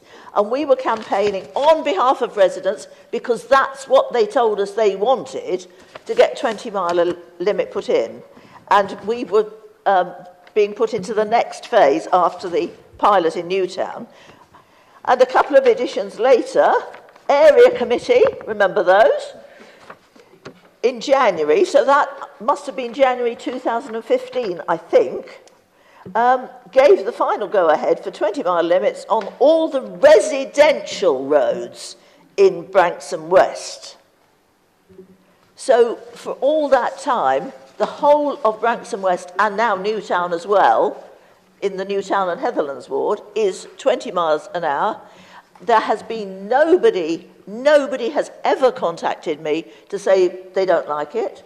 Quite the reverse. There were 1 or 2 roads in Newtown that for some reason got left out originally, quite recently, and they were campaigning because they felt left out. Every other road round about them was 20. They wanted to be included, and we got it done. So it's the residential road. I'll have to name names because I don't go by road numbers very much.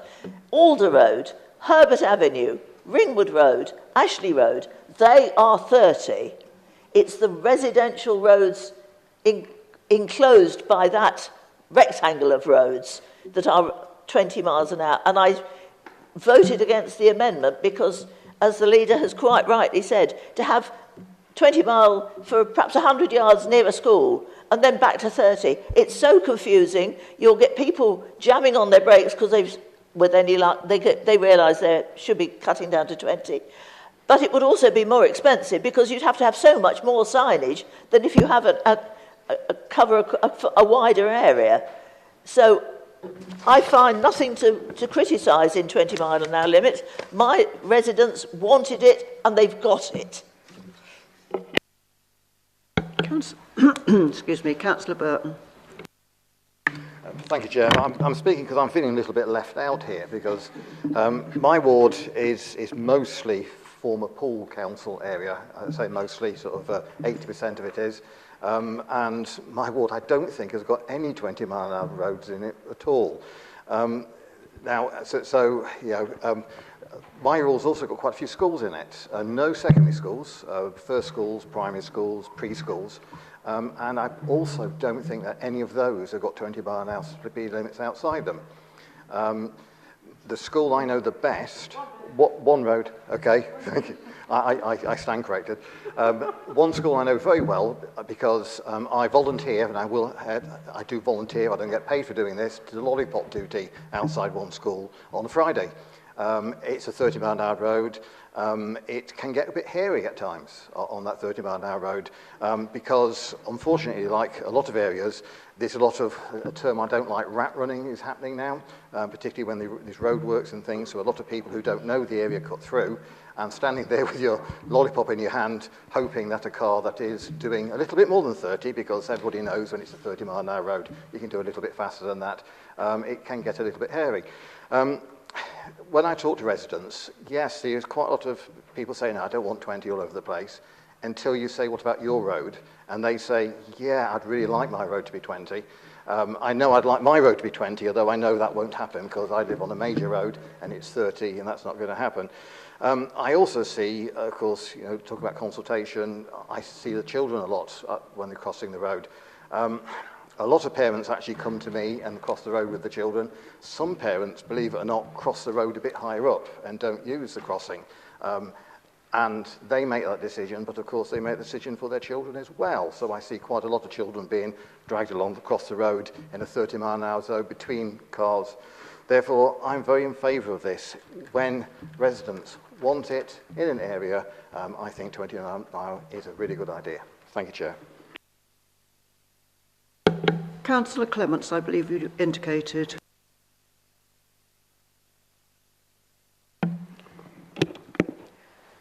Thank you very much, Chair. Speaking with reference to Newtown Ward, I was one of the councillors representing that ward at the time we were campaigning for the 20-mile-an-hour limits. We were very active and vociferous. It was completely appropriate in that area. There are quite a number of primary schools. It's quite a built-up area. The streets are narrow, potentially quite dangerous if people are driving at more than 20 miles an hour.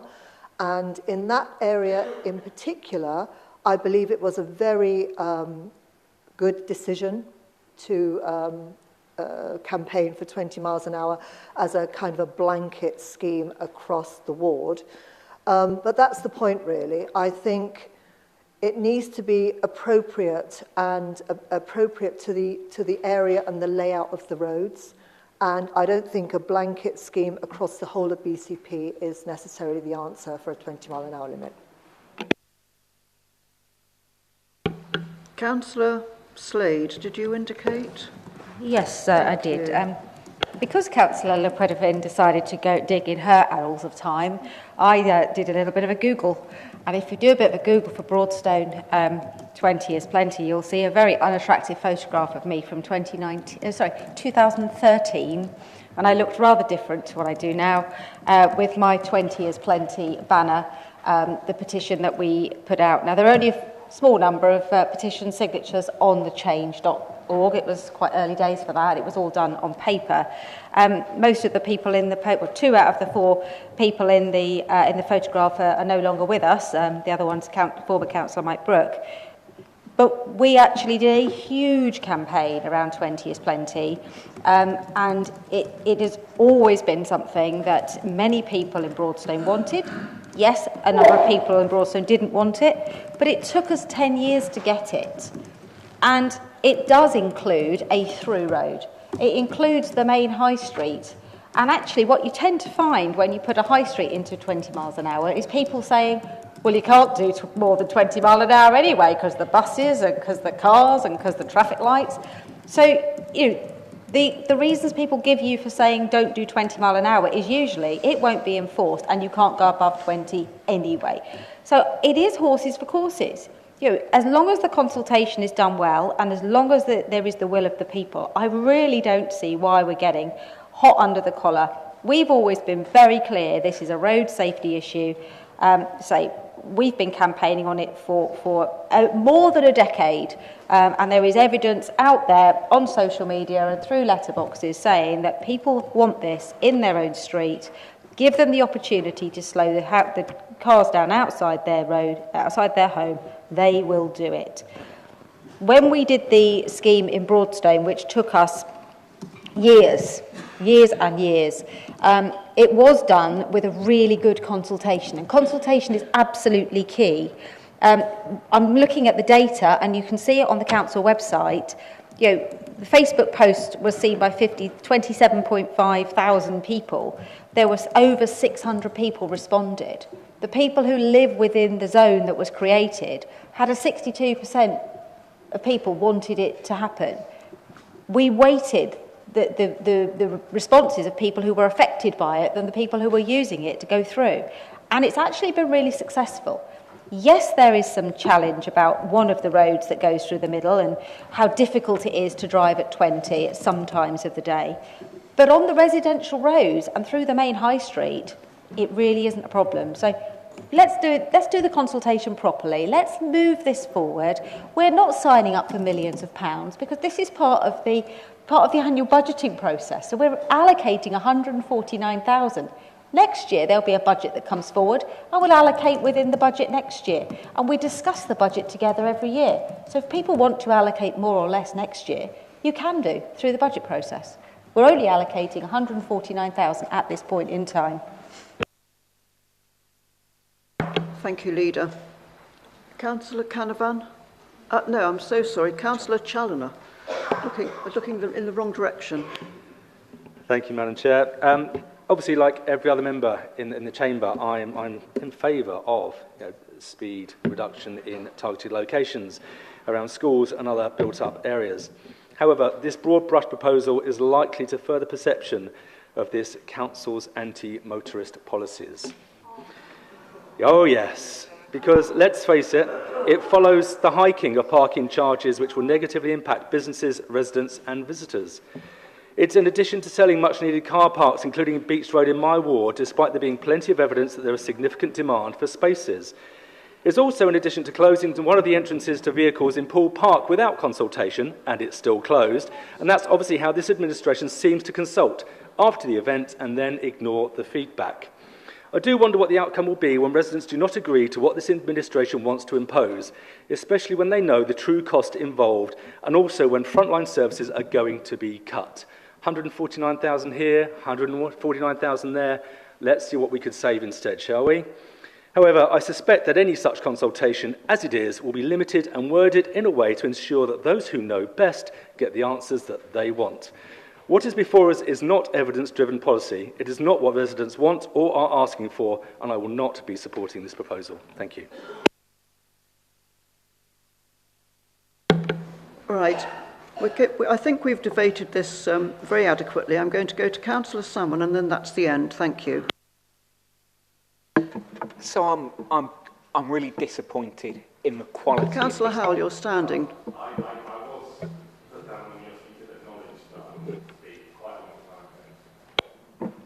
Can we both speak? Because I'm really disappointed level of debate today. I've got to correct a few things first of all. Stephen's right. One of the first things me and Kate did, more Kate than me, was apply for a crossing. That was before we were elected back in 2022. That crossing's still not there yet. The business as usual approach to sorting out problems on our roads simply doesn't work. We have a situation where you're told no one has died yet on this stretch of road, so you cannot have your 20-mile-an-hour limit. That makes me livid. The nonsense we hear from people about this, the fact that some councillors feel the need to make up false stories about seeing people children hit by buses at 30 miles an hour and surviving. Utter nonsense. I've only ever seen one impact of somebody hit at 30 miles an hour. Now, they did not survive that. Councillor Salmon, can you wait? Oh, sorry, I am speaking. I am speaking and will not be spoken Councillor over. Salmon, sit. Bobby, we couldn't hear you, I don't think. Right, Councillor Dove, can you start again? Thank you. Okay, that's on now. Sorry, thank you. I will not be called a liar in this chamber. I've been called a liar on 3 occasions on Twitter by this councillor and again in this chamber. I have lived experience. We have autonomous logs with the police. We have pocket notebook entries of incidents I have gone to, and I would want either his record to be redacted and an apology, or to this be dealt with by the monitoring officer, please. Councillor Dove, I'm told that you weren't actually named at all. So I'm going to... I think it's quite clear who he means, given that we've had the press coverage. I'm not born yesterday, and I will not be called a liar in this chamber by somebody who thinks it's appropriate to start making up incidents. Councillor Dove, I can't see how you were called a liar if you weren't named. I'm going to pass it to the monitoring officer for her advice. Councillor Salmon, will you sit down while we're debating this? Thank you. Thank you, Chair. In order to be a point of order, a councillor has to refer to the relevant council procedure rule that a breach has taken place. I'm not convinced that Councillor Dove has put an appropriate procedure rule forward which has been breached in this instance. I'm not aware that Councillor Dove was named, and I won't accept the request for a point of order, Chair. Sorry, could you just point out in the Constitution where it says that a councillor can rebut something when another councillor has lied against them, please? I can't find that in the Constitution. Chair, if I may, I'm not aware that Councillor Dove was named in the debate by Councillor J. Salmon. Councillor Dove has chosen to make this statement of her own accord. I'm not convinced that Councillor Dove's statement falls within the council procedure rules. This is something that Councillor Dove has volunteered, and because the chair of council is not being pointed to a breach of a procedure rule, it is on that basis that I'm not accepting this as a point of order, Chair. I'm going to move on now. Councillor Salmon, Councillor Salmon, you have had a say all through this debate. I'm going to move to Councillor Howell, who had his name down first, and then that's the end of the debate. Thank you. Yes. Thank you, Chair. Can we start the clock again, because I'm not clear when. So, is this conversation still continuing, or can I start? Do you want me to say ready, set, go, Mark? Well, you seem to be having a conversation with somebody else, Chair. That's why I guess that. Right. So perhaps if we, it still seems to be going on. Are we on zero? Go. Yes, go. Thank you. Okay. All right. Thank you. I'd just like to make some responses in relation to some points made by the councillors. In response to Councillor Bartlett, my party did say that we generally supported 20-mile-an-hour interventions where they were beneficial, but clearly when you have a large area being considered, appropriate consultation needs to happen, and I'm sure it will do in this case. My experience in my ward is where we have a lot of these zones is that they are welcomed. You know, I hardly get any complaints about them at all, and do get requests for additional ones. In regard to Councillor Aitken had about it being imposed. Virtually everybody maybe everybody in this room, I'm not sure in terms of older councillors, but certainly the 30-mile-an-hour limit was imposed on me when I was 17 and was able to drive, because it already existed. So you know, when are we going to be consulted about that? I don't get by that argument. In terms of Councillor Cooper, speeding, how you control it, we all know people speed when it's 30 miles an hour. You know, most places aren't regulated. If it's 20 miles an hour, you will get self-regulation, because if you're behind a car that is going 20 miles an hour, then you have to go 20 miles an hour. And so it has a positive effect in that way. I would say in terms of actually the decision-making locally, we've got to be careful that we don't resort to just creating a hodgepodge of areas with mixed characteristics in terms of zones, because we need, as the leader says, to be able to give consistent, safe cycleways to children so they can get to school, for example. And crucially, we need to change the culture. And culture isn't changed if you only have a very short stretch of a 20-mile-an-hour area. You need to have wider areas so that people get used to it. And I'd just like to conclude by saying, you know, it's a really positive thing about slowing down cars, slowing down society in general, because it gives us time to think. We're all being made to be so busy, we have no time to think. The government doesn't want us to think about a lot of things. For example, it does not want to think about the fact that we are supplying weapons to Israel to commit, to allow them to pursue their genocide. Thank you. Now, I'm going to do a terrific U-turn because I can see Councillor Farr looking very bereft. You did indicate, and can we be brief, courteous, kind, and all those things? I'm sure you will be, Councillor Farr. You always are. Thank you.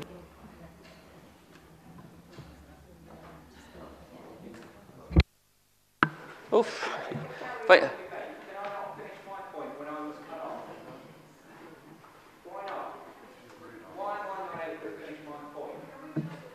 Can we just listen to Councillor Farr before we wind up? Thank you. Thank you, Chair. Thank you very much for the opportunity.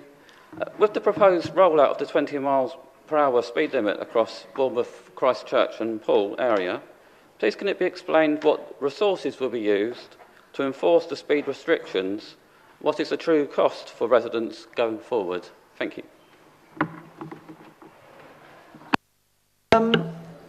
Councillor Hadley, I think you reserved your right. Do you wish to speak on this? Thank you, Chair. Just briefly, because there was a question in the from the last speaker. The police haven't said they won't commit to undertaking checking of speed in 20-mile zones. They've said they haven't got resources to prioritise that against other things, and they are experimenting and looking at doing so because Dorset Council, Cornwall Council, other councils are also implementing 20-mile-an-hour limits, and it matters. You know, it does matter that people will speed in whatever speed limit you happen to set. And when we're looking at particularly the safety around schools and places where people live, that's really important. So it's not a no from Dorset Police. They are the appropriate people. They are the only people that can implement moving speed restrictions. So that's really key. I think this is one element of the local transport plan. It's an important area in terms of that thing about not just dealing with deaths and serious injuries. It is about trying to make better places for people. Why wouldn't we want to make BCP a better place for people to live safely? Thank you. Councillor Earle, it's your time to sum up if you would. Thank you. I'll try and be quite quick. I think just to sum up really, this is a line in the local transport plan, which is a whole list, a lot of money, millions of pounds, which goes into various capital programmes across our road network and to do with our roads and travel and everything else. It is 20 mile per hour is a very small amount of that wider programme of things like, additional crossings, things like safer routes to school. It's part of a mix, and I think that's what we need to acknowledge. This is not a standalone thing. It's part of the road safety agenda, and I don't think councillors disagree that we need to try and have safer roads in our area. That is our duty as elected members. Councillor Lepedevin talked about our area. I don't live far from Marion, where we do have a large 20 mile per hour zone. And when I say large, it's 1.5 miles basically square. It's a really big area. I'd invite any councillors, if they want to come and see it, come and have a look around. We don't have people out campaigning on the streets against it. We don't have really long car journeys. People respect the fact that residential areas should be for all sorts of people, not just cars. Should be for cyclists, for walkers, for everyone else. It really is a delight to live somewhere like that, and I consider myself lucky. And I don't see why we should stop residents in areas that are very similar to that across our conurbation from accessing that sort of safety. I just wanted to confirm that, yes, the resolution is that we would take into account scrutiny's recommendations. So that includes residents' views being taken into account before decisions on implementation are made, and that we would focus on areas around schools and nurseries, and that will now be included as part of the weighting in what we consider, where we would consider testing and consulting with the public with a view to potentially implement. Consultation isn't free. We don't have a budget in this council anymore. We've gone through a very rigorous budget process to try and find where £50 million of savings are. And actually, this allows us to go to that consultation process to be able to ask individual neighbourhoods what they want for their neighbourhood. And I think that's something it's not blanket, and I don't know how many times I can keep repeating, this is not a blanket approach. This is about individual neighbourhoods making choices for themselves, being able to feed into this process, make their feelings known on what we should do and whether they want to live somewhere that's safer. I'm nearly running out of time, but I just wanted to say lastly that we shouldn't listen to the this could and this might and the misinformation and the scaremongering. Let's properly consult, analyse the data, ask the residents and move forward from there. That's all. Thank you, Deputy Leader. Right, so we have had a good debate on item 6, which is the minute 120, which is obviously on your sheets. I'm going to ask for a show of hands on this. First of all, yeah, thank you. Thank you. Can we request a recorded vote? Well, you can request a recorded vote. Yes, absolutely. Do we? The council asked for it. Yes. Members, there's been a request for a recorded vote. All those in favour for the recorded vote? 2, 4, 6, 7, 8, 9, 10, 11. That's not enough. No. Apparently that's not enough. Sorry. Okay. Bad luck there. Okay. So just a show of hands, but your vote will be noted, Councillor Doven. Right. Thank you. Chief Exec, have you got that? Yes. Okay, well, thank you. When they vote, we will have. Well, when they vote, yes. Councillor Beasley. Oh, yes, Councillor Beasley. Okay, fine. Members, and right.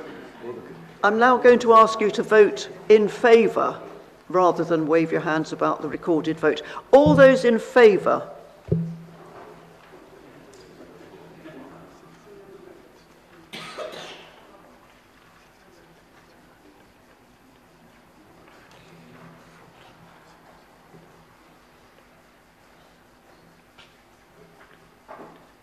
Yep.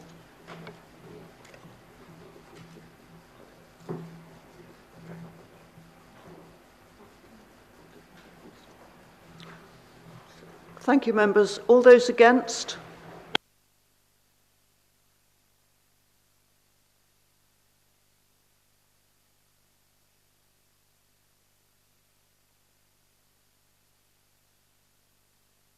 Thank you, members. Abstentions? Oh, wow.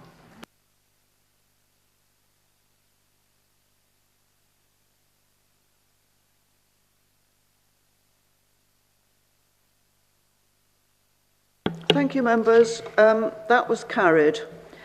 We can either have our break now or go on to item 7, which... break now. Okay, yes, I see you over there. Thank you. Find a time to restart. 20 minutes, members, that's all. Thank you, members. Starting the meeting again. We're on item 7, which is minute number 121 in our agendas, but it's item 7 on the agenda sheets. Our Place and Environment LTP Capital Programme 24-25. Councillor Andy Hadley, I understand you're going to move this recommendation and Councillor Kieran Wilson is going to second. Is that right? Are we all settled? Yes, thank you. Councillor Hadley.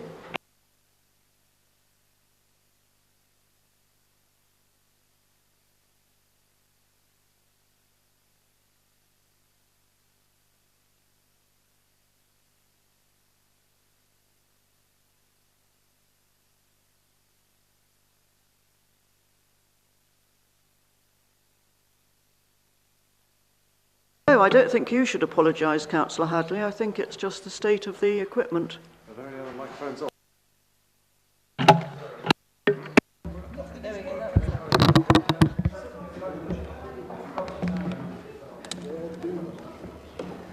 Thank you, Chair. This is the local transport plan, and effectively this is a 1 year, the current year of a 5-year programme. We are in the process of writing the local transport plan 4, but according to local transport plan 3, we get an allocation from government of capital monies every year, and this is highlighting how we spend it. At paragraph 15, there's a table which highlights that 3.1 million of this is spent on the integrated transport block, And the item we've just been talking about, the 20 mile an hour, is within that 3.1 million. The larger sum, 5.3 million, is on highways maintenance, which is about things like bridges and potholes and managing the network with the existing area. In Appendix A, that goes into much more detail of individual schemes that are within the local transport plan, but it also details external grants that we've been successful in obtaining, and those come to a rather larger sum. So in Appendix A, the grey column is the local transport plan. That's what you're voting for tonight. And the column next to it, external grants, indicates monies that we've had from elsewhere, which comes to a sum of £37 million for other specific schemes. Appendix B highlights the forward highway maintenance for the next 3 years. It's a condition of government that we show that we have a forward plan for our maintenance over the three following years, and so that's what you see in Appendix B. The item is for approval by Council. Thank you. Thank you, Councillor Hadley. Councillor Wilson, you're seconding. Yeah, happy to second, and I reserve my right to speak. I think you said you reserve your right. I'm so sorry, I couldn't quite hear. Thank you. Right, members, debating on this item. Hands anywhere? Oh, Councillor Bartlett, thank you. Thank you. I'm not going to support this paper on the basis that I've just not agreed or didn't want to support the last one. It would be absurd of me to vote in favour of something I've just voted against on the previous item. The other thing I'd like to say is that there's an item about the Red Hill roundabout on this paper in one of the paragraphs. I'd just like to say I'm absolutely 100% against it, and I wouldn't support that. Thank you.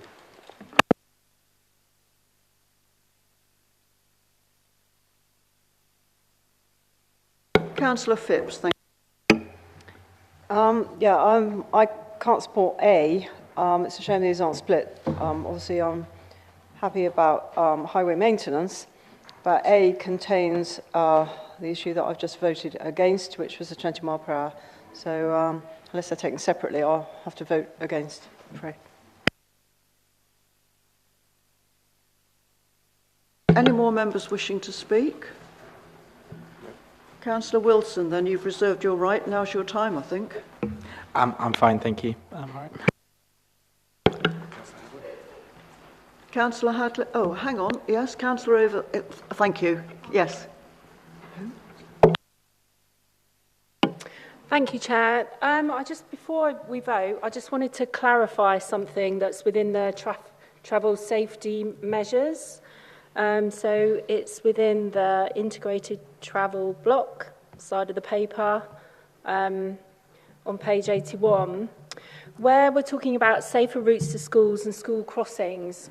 And I'm speaking this within the context of listening to residents, because there's a lot of residents who've got an awful lot to say about school crossing patrollers.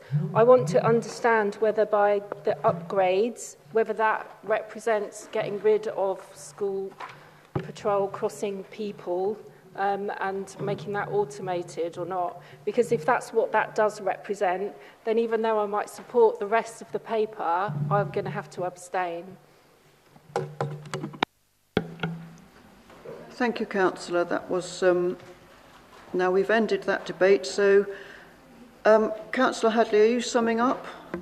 Yes, happy to, Chair. Thank just you. On that point, the safe routes to school and school crossings upgrade includes a whole range of things. We have, at the last Cabinet meeting, we approved a whole lot of improvements. Some of those were double yellow lines by schools and looking at things. It does include zebra crossings or appropriate automated crossings in place of school crossing patrols, not so much getting rid of them, but as school crossing patrollers retire, and leave that they're not being replaced, and they're being replaced by that. But it is a programme that was in the MTFP for the council to do that, so effectively to spend capital monies, not least because kids doing after-school clubs are not protected by the school crossing patrol, and in the school holidays there's no one there to protect them. So that the appropriate crossing, whether it's a zebra or a pelican or a puffin, protects children and other people at all times around the clock in weekends and school holidays as well. But it does take out those bits.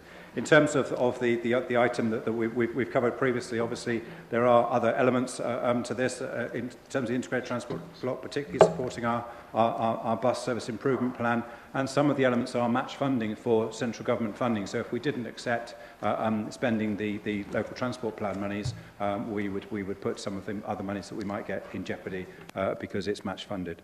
Thank you. Thank you, Councillor Hadley. That was very helpful. Members, I'm going to ask for a show of hands on this. All in favour of the recommendation?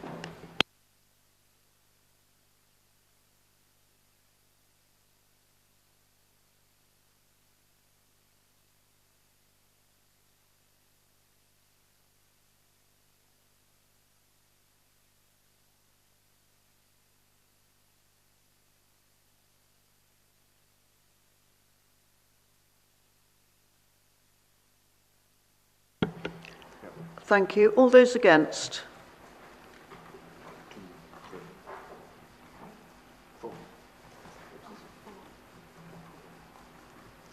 And abstentions? Okay. Yes, that was carried. Thank you, members.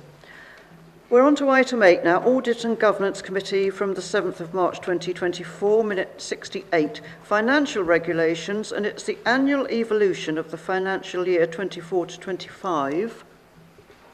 And the recommendation is as shown. Councillor Andrews, I believe you're moving the recommendation. Thank you, Madam Chair. Financial Regulations forms Part 5 of our Constitution, but it also operationally is viewed as a standalone document. The BCP Financial Regulations are subject to annual business as usual evolution changes, and some are shown in red text throughout the document appended to our agenda. The red text stays in the live document, so changes are transparent. This year's evolutionary changes are mainly in Part G, procurement and contract procedures, and are necessary because of laws that have been introduced or clauses in the Procurement Act 2023. My Vice Chair will detail some of the principal ones, but I should mention that further reforms stemming from that said Act are likely to be announced later this year, but I've been advised that will probably be after the general election. There may be a need to make, therefore, further changes to our financial regulations as a result later this year, based on what the government advises council should be undertaking, and therefore before the next normal annual evolution. So I propose a recommendation, and indeed, as I said, I have a seconder. Councillor Connolly, you were going to second, I believe. Yep. As Councillor Andrews has said, these are mainly operational changes as part of the evolution of Part G. Key changes to call out are a threshold language change, which is not a substantive change. It's making it VAT inclusive rather than exclusive terms. It also has much greater emphasis on new procurement decision records, which should clearly articulate procurement decisions, so why a particular route was chosen, who made the decision and when. And it will also involve the removal of the previous waiver process. So it's now part of that procurement decision record. And on balance, our view as a committee was that this actually should strengthen the process, make it more robust, and avoid some of the problems we've had in procurement in the past. So on balance, we thought that these were relatively neutral operational changes, but actually slightly positive, if anything. And there may be some further coming for next year after the Procurement Act. So on that basis, happy to second. Thanks. Members, anybody wishing to speak? Right, does the proposer wish to sum up? Councillor Andrews? I don't think it's necessary. Although I've just mentioned that it was a unanimous recommendation from my committee. Thank you, members. Would we be able to have a consensus in favour on this? Agreed. Thank you. Thank you, Chief Exec.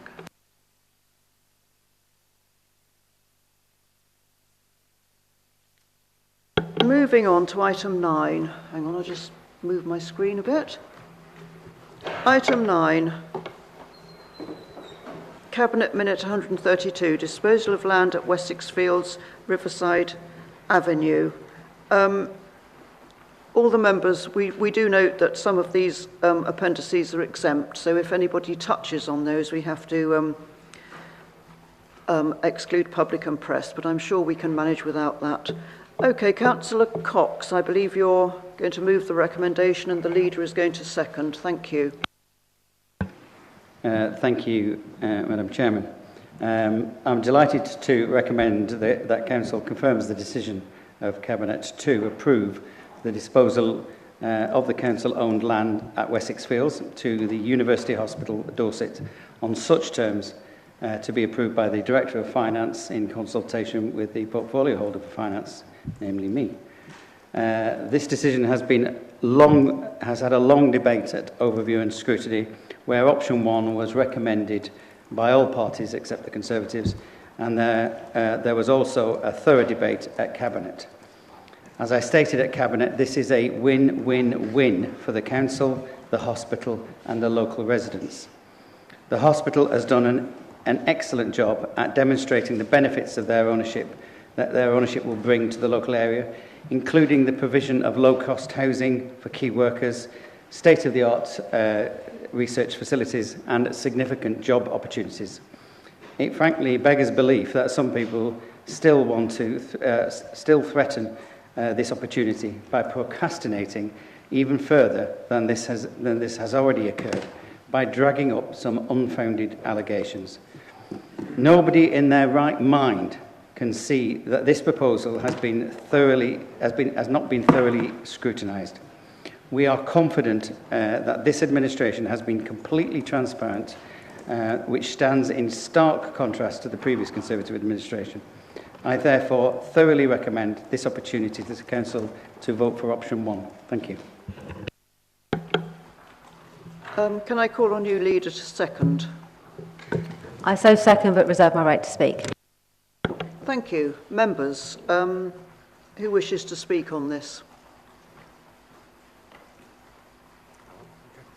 Well, it looks like nobody wishes. Oh, now, can I just ask that you put your hands up immediately, because I then think nobody wants to speak, and then I'm happy to find that people do, obviously. Councillor Bartlett, I saw you first. Thank you, Madam Chair. I agree entirely with Councillor Cox. I think this is a marvellous opportunity. I have to say I was a bit taken aback with the statement made earlier on, because over scrutiny, this matter was thoroughly scrutinised. And the idea that there may, or suggestion there may be some kind of conspiracy acting that was acting in the background to persuade members' minds from the original recommendations made by the Assets Disposal Working Group is absolutely absurd. The reasons for that were well articulated during that meeting. I have absolutely no doubt at all that the overall view of the committee was that this is a wonderful opportunity that we should grab with both hands. I have to say I'm a bit of a capitalist and I normally support free market in most cases.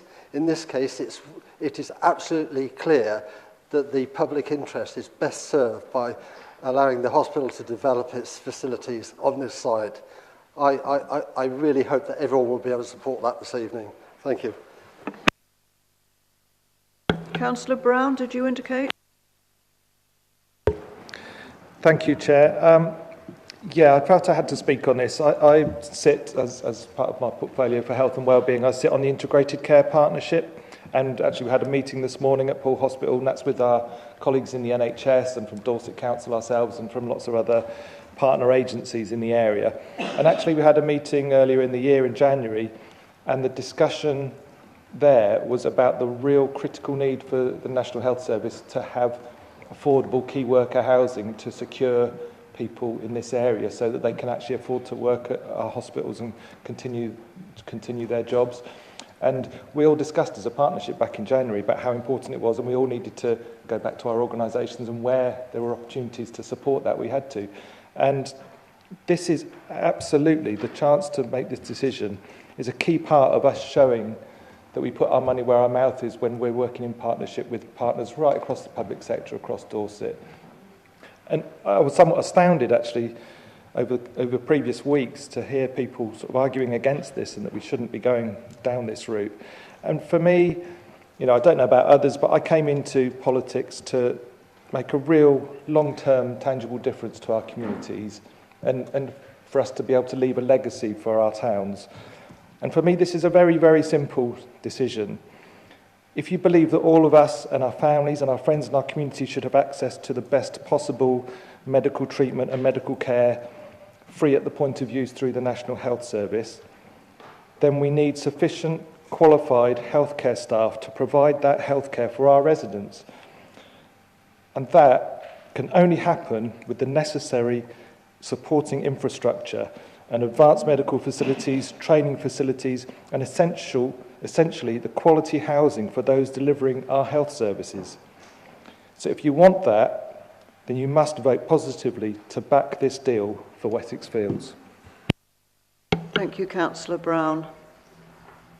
I don't see anybody else indicating, so Councillor Slade, do you want to use your reserved right? Thank you very much. I would like to do that. I would like to first thank the representatives of Universities Hospital Dorset for the presentations, both to scrutiny and Cabinet, and I would encourage any members of the public who are unsure about the benefits to view the proposals and watch the recordings of those meetings where you will be able to see the benefits of this scheme. I was also pleased to speak with them in the comfort break, to thank them for staying so late and to appraise them of a meeting I attended this afternoon with the Deputy Leader with the Bournemouth and Poole College, where we discussed how the further and higher education sector might support these exciting developments in the future with their staff and their skills development. For the benefits of any other residents in the gallery, there is no discount, substantial or otherwise. The vision for Wessex Field has been consistent from the days of 2017 when the site was first acquired by Bournemouth Council. Use by the hospital and universities to further the health and well-being of our population and provide extra services to the hospital has been the wish of the council and local people, and I'm pleased that we're in a position to progress this. I wanted to use this opportunity to dispel some allegations circulating on social media that I, as leader, or the council itself, blocked the sale of the land to Nuffield Health. The suggestions are that this has directly led to Nuffield Health's decision to apply for planning permission to build on the land south of Gillett Road at Highmoor Farm. However, the reality is far more mundane. The way local authorities work does not always align with what the commercial sector desires, much to the frustration of the public and indeed to councillors themselves. We move at a pace that enables vital dialogue, democracy, appraisal and transparency at every stage, and we are beholden to public scrutiny and political process. Because of this, it seems we just took too long to reach a decision for Nuffield Health's liking. To reiterate, I did not refuse to sell the land at Wessex Field to Nuffield Health during the time of my previous leadership of BCP Council. In fact, the Unity Alliance approved the formalising of market interest through the soft market testing work. For their own reasons, Nuffield Health chose to seek alternative sites at the time. This period was also the first 12 months of the pandemic, which created a very uncertain economic climate. To outline the milestones since 2017, when the site was first acquired, the proposed development of the A338 link road has been the subject of 2 planning applications, a request for call-in made to the Secretary of State by the local MP, and a Cabinet decision to pause the development. A period of consultation was opened in order to gauge public opinion requiring how the land would or would not be used. The pre-election period for the 2019 general election then delayed plans for the consultation, and the pandemic affected all non-essential council business.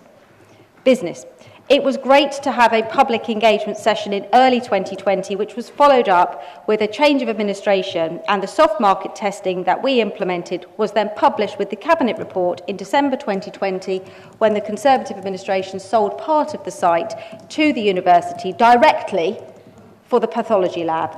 And now we're at this point, and I'm absolutely delighted to be seconding this proposal. Thank you, Leader.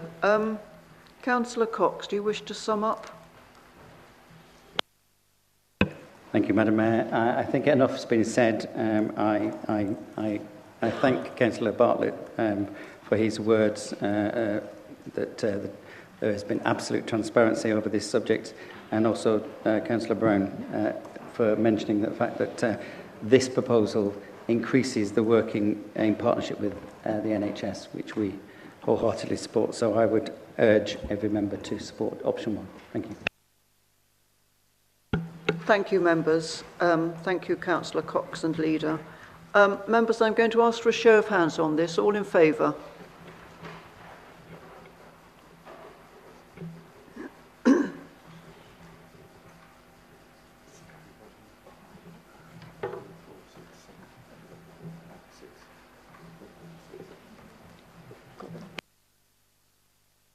Sorry, those against?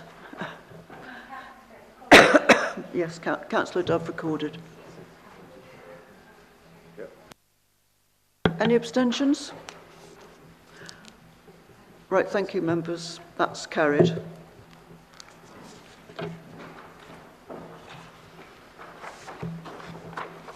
Right, thank you.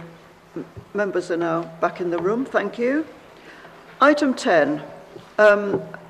The SEND programme of expansion to Camford Heath Infant and Junior Schools. Excuse me, members. Councillor Burton, I believe you're going to move this recommendation, and Councillor Earl will second. Councillor Burton. Thank you very much, Chair. You'll all be aware that the BCP sends improvement agenda, and as part of this agenda, we're looking to increase the number of specialist places to increase inclusion in mainstream schools. This is one of several schemes being developed as a result of the Council working with other people, this one particularly with the Teach Trust, to co-locate specialist places for children with speech, language and communication needs in Camford Heath Infant and Junior Schools. This will provide 35 places for children with an EHCP from January next year. That is 15 infant places in the school and 20 junior places. I'd just like to highlight, there's a slight error on the paper. In the executive summary, they have the numbers the other way round, but in the body of the text, it is those numbers. And I thank Councillor Pedevin for pointing that out to me earlier today, because she obviously read it with slightly more detail than I had the first time I read it through. These places will be in addition to the current PAN for Camford Heath infant and junior schools. Speech and language and communication, one of the areas have been highlighted that we have extra need. And as with all EHCP-based provision, the school will take pupils from all the way across BCP, and in fact, any other local authority who needs the places, the place being paid for by the local authority that the child comes from. The funding comes from the Council's High Need Special Provision Capital Grant allocated by the Department of Education. And so what we're asking for is agreement to spend that money so that the school can get the building work done and open for January next year. There's more details in the exempt section about the finance of it, but I would just highlight that the actual cost per pupil is a very good cost compared with the average cost nationally. I would finish to say that it's been a little while coming, this one. I know the school would really like to move ahead with this quickly, and I know I would. I visited the school and had a really good look round, and I'm really excited to visit it again when this facility is open. Thank you, Chair. Thank you, Councillor Burton. Councillor Earl. Happy to second.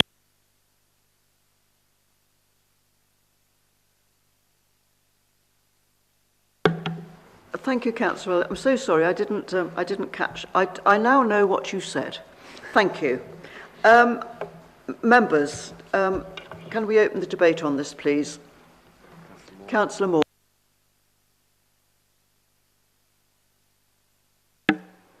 Yeah, Thank you, Chair. Can I just thank Councillor Burton for his support, and I just wanted to say that these two resource bases I know are very much needed, and I'm delighted that the Teach Trust have taken on this huge and exciting project. Thank you.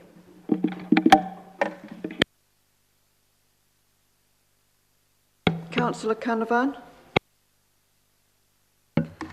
Thank you, Madam Chair. Firstly, can I support the recommendation? It's really good news. I just wanted to pick up a little point that Councillor Burton just made in passing, that these proposals are a long time coming. And I just wonder if he could give us an explanation of how we can progress more of these in the future, because they do seem to take quite a bit of time, and obviously money is always an issue, but we have had a couple now, which is really positive. But the demand is out there, so it would be good if we could try and explore how we might be able to press that forward, and indeed if there are any others that might be in the pipeline that officers and others may be working on at the moment. Thank you. Yes, I'm sure that will come in the winding up. Councillor Cooper, I believe I saw your hand. Yeah, I'll be swift on this one. Fully support it, of course. Who wouldn't? The thing that kind of niggles me about the kind of privatisation of our school systems through the academisation of them is how that can exacerbate inequalities across the conurbation. So although it's really, really good, and it's fantastic news that in Camford Heath they've got this opportunity, I'm interested in how many places are accessible and what hoops and things people have to go through to get that. And then in particular, a little alarm bell sets off when external people, maybe from other counties, can purchase into that school. So it's almost like there's a disparity between the wealthier sponsors of an academy, where they get the money from, and what the long-term intention is. Hopefully we will get a change of government. And the Education Minister has said quite clearly that the push to make our schools into academies, particularly primary and early years, will be rolled back. And I think that's something we need to prepare for. And there's some alarm bells in this for me about market forces being involved in fundamental important things for our children and young people. My councillor friend over there said that he believes in market forces. Well, I don't when it comes to public services. You can see what has happened to our public services since 2010, where market forces are involved in every single aspect of what we deliver. We've seen what we've built through strong local authorities, destroyed as budgets get rolled back. Free market steps in and says, well, I'll deliver that, and it doesn't get delivered. I'll give you an example, which is a little bit of a diversification, but it's a fact. We've no longer got a youth service. Gone. The National Youth Agency create a statutory duty for the local authority in the small print of their documentation that there's money for rebuilding youth services. But the get-out clause is the local authority doesn't have to deliver it. They can commission it out. So it's another way that central government is giving public money to the private sector, and I think we have to watch on that. I'm really pleased that you've got the resource, but the questions are, how many places, how much does it cost, what's the long-term plan with all the other schools, taking into account what's happening with safety valve and the state that we find our children's services in. Those are questions I think that seriously need answering, and I'm sorry to be negative because I'm quite joyful for Camford Heath. Thank you.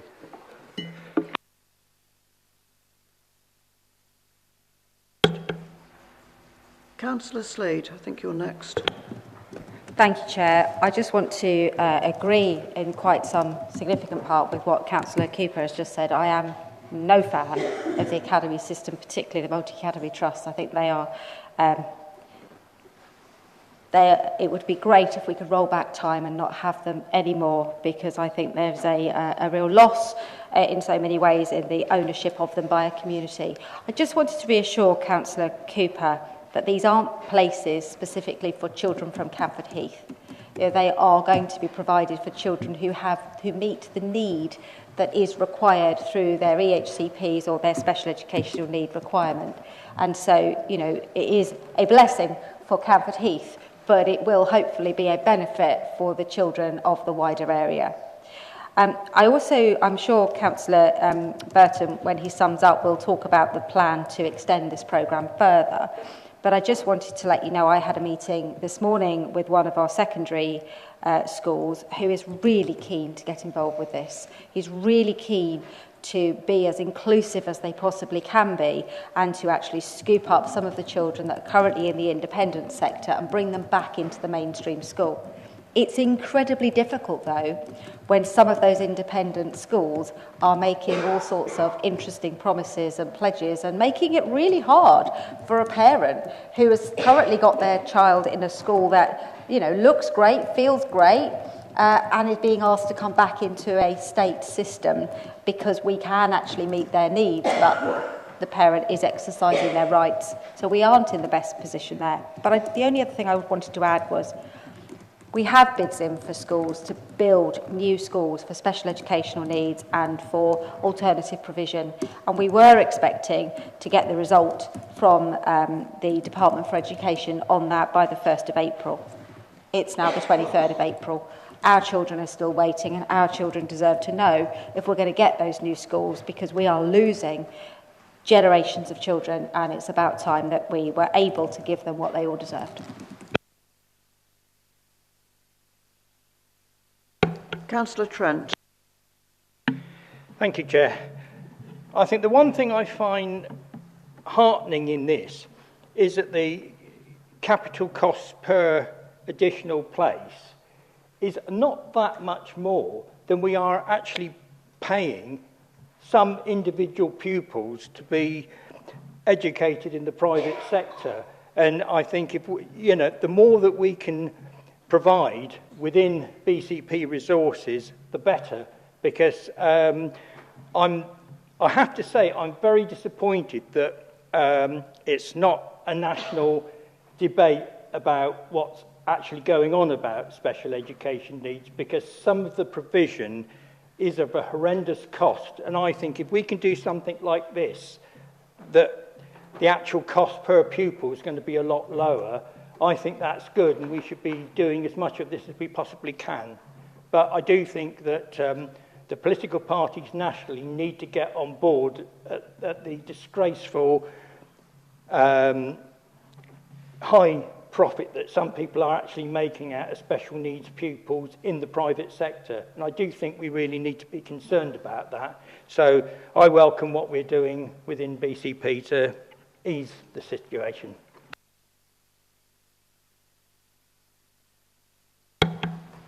Councillor Earl, do you wish to speak on your reserved right? No. I quite appreciate this terse replying. It's very helpful. Councillor Burton, you wish to sum up for us? Thank you. Yes, thank you very much, Chair. Yes, I shall be brief, just make a couple of follow up with a couple of points. Yes, we are looking at other schools.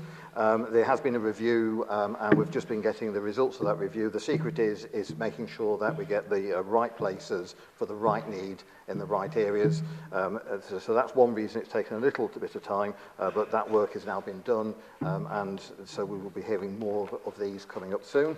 The market forces bit, I was trying to reassure people when I said it wasn't just a Camford Heath school, that actually these places for children for wherever the need is.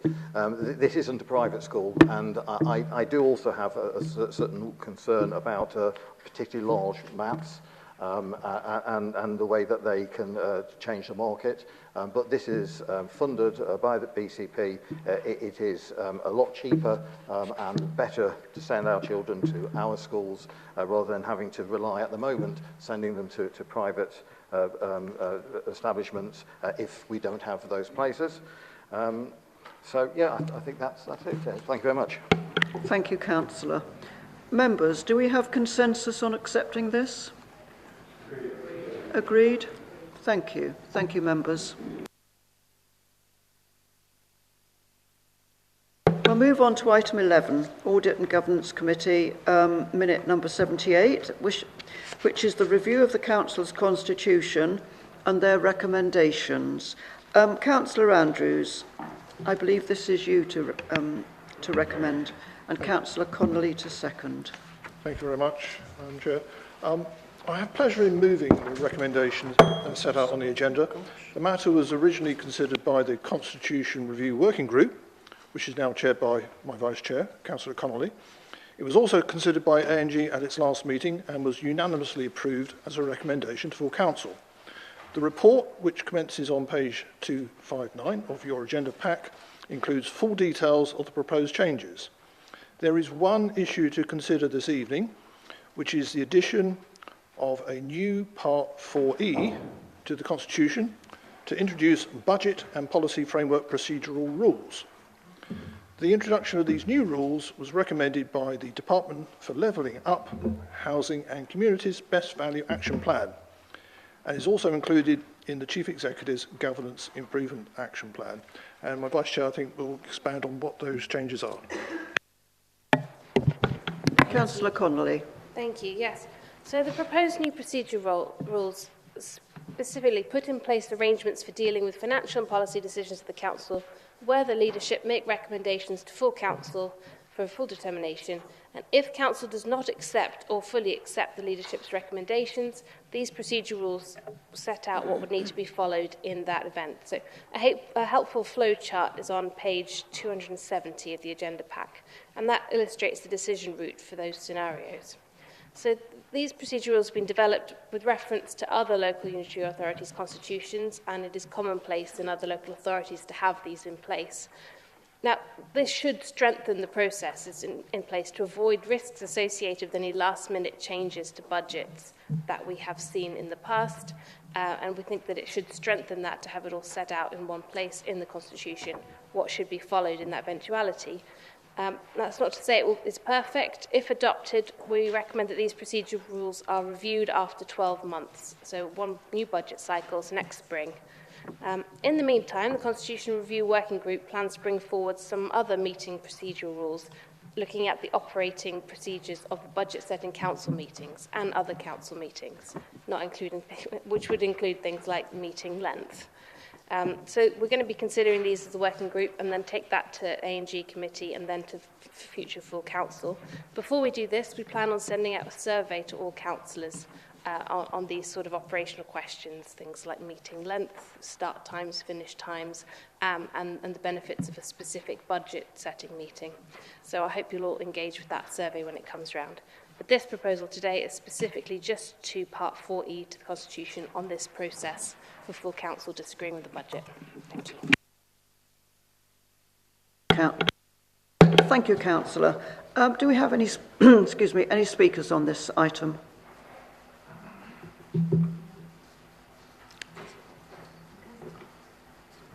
Councillor Cox. Thank you, Madam Chairman. Sorry, beg your pardon. I just wanted to welcome this, and I think it's an improvement. I think it's part of a process of improving the compliance and the processes around not just budget setting, but also our whole financial regulations. And so I do very much welcome this. I would remind this council, however, that one of the reasons this has been put in there in the first place was because of the shenanigans that went on in the budget, not the last budget, obviously, the one before that.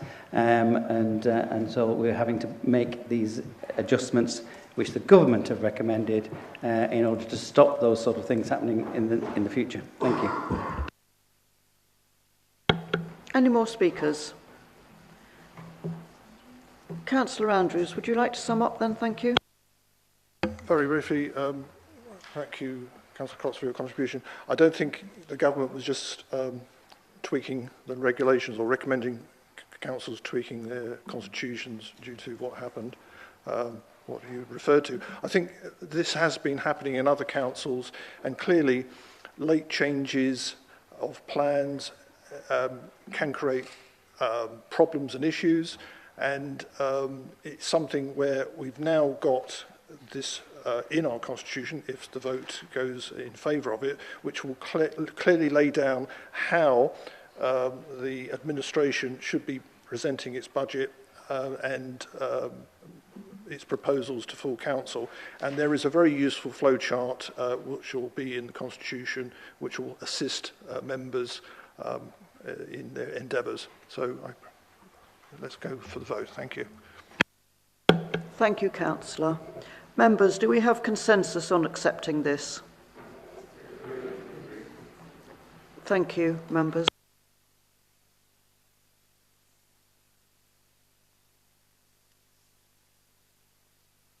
Right, moving on to item 12.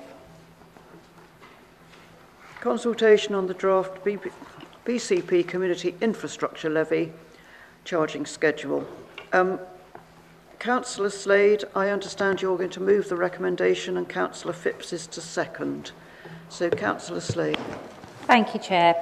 The SIL charging structure was taken through Council in January with the local plan, with minor changes to be devolved to myself and the relevant director to be made. The subsequent work that was undertaken showed some really good news for the Council and, more importantly, for our residents. And that was that the Council would be able to collect community infrastructure levy on a wider breadth of development than we have previously been able to do.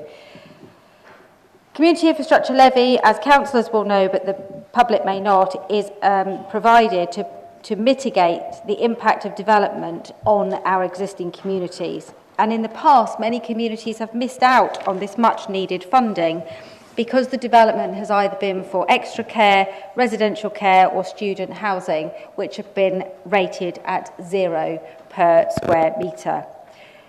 When the assessment was done to establish how much we might be able to charge future developers, it was considered that this was more than a minor change, particularly as it was taking some areas from 0 up to a charge, and in one case, almost doubling the rate that we felt that we could achieve and still maintain viability for developers.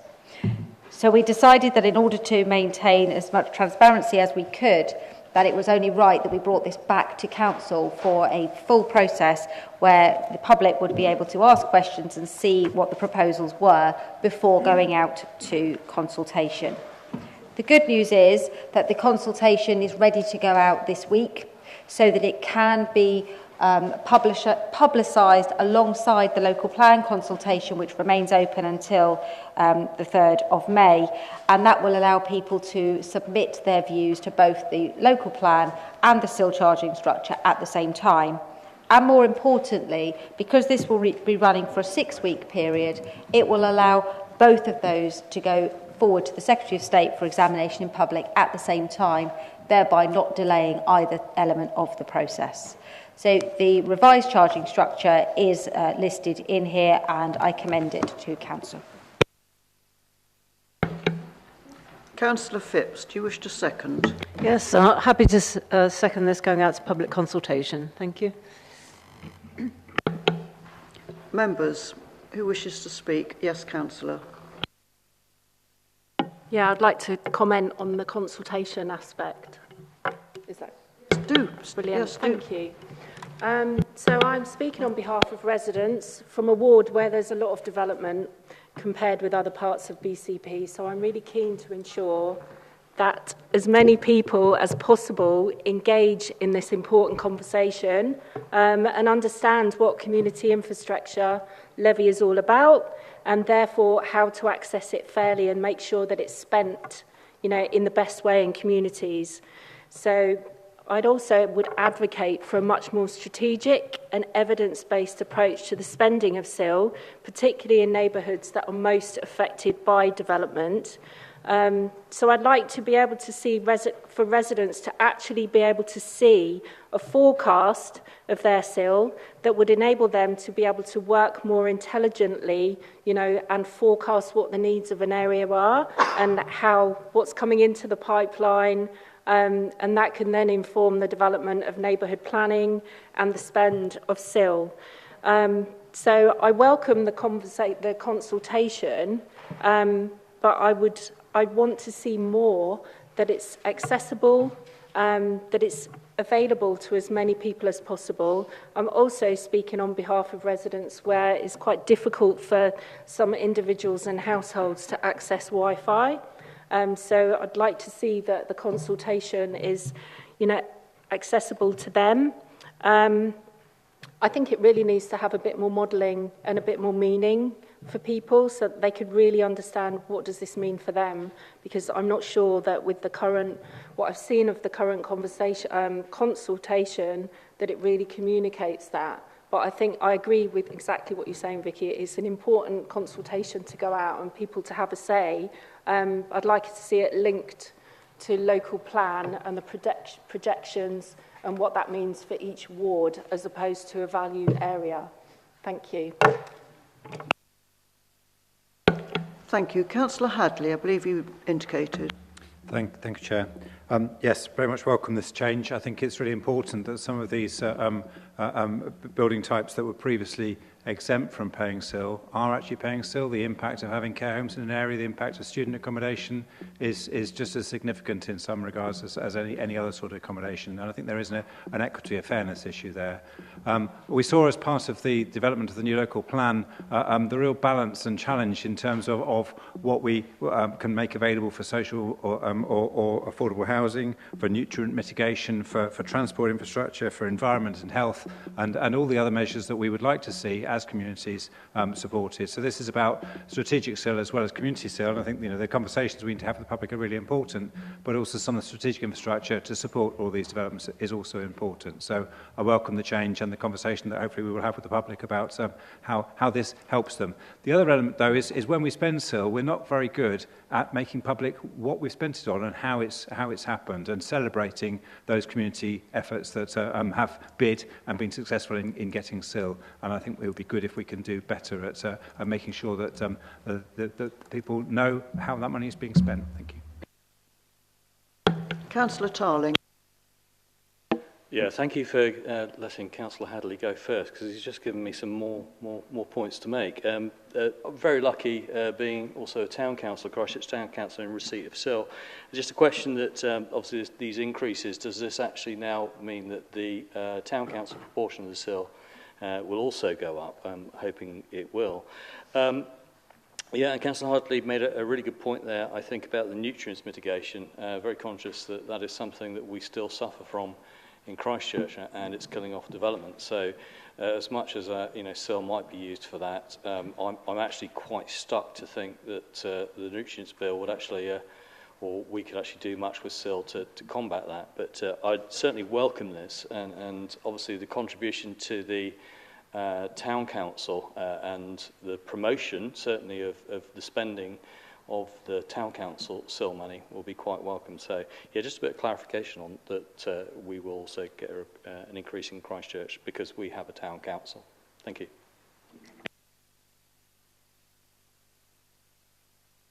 Councillor Broadhead.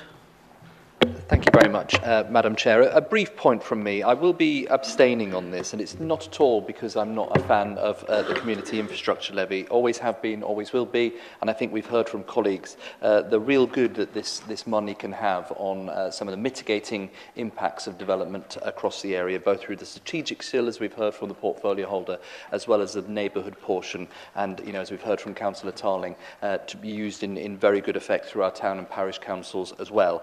However, I'm always very mindful of the fact that, great as it is to have money, there is no such thing as free money. And I appreciate that these charging increases are done on the back of a kind of a paper viability study plan. But I'm just still not convinced that some of the figures here won't have the opposite effect of what we want to achieve. So it's all very well putting up CIL collections to have more money to play with. We have to balance that against a very real need that we have of making sure that we are providing the accommodation that BCP very much needs. And I'll give a few examples.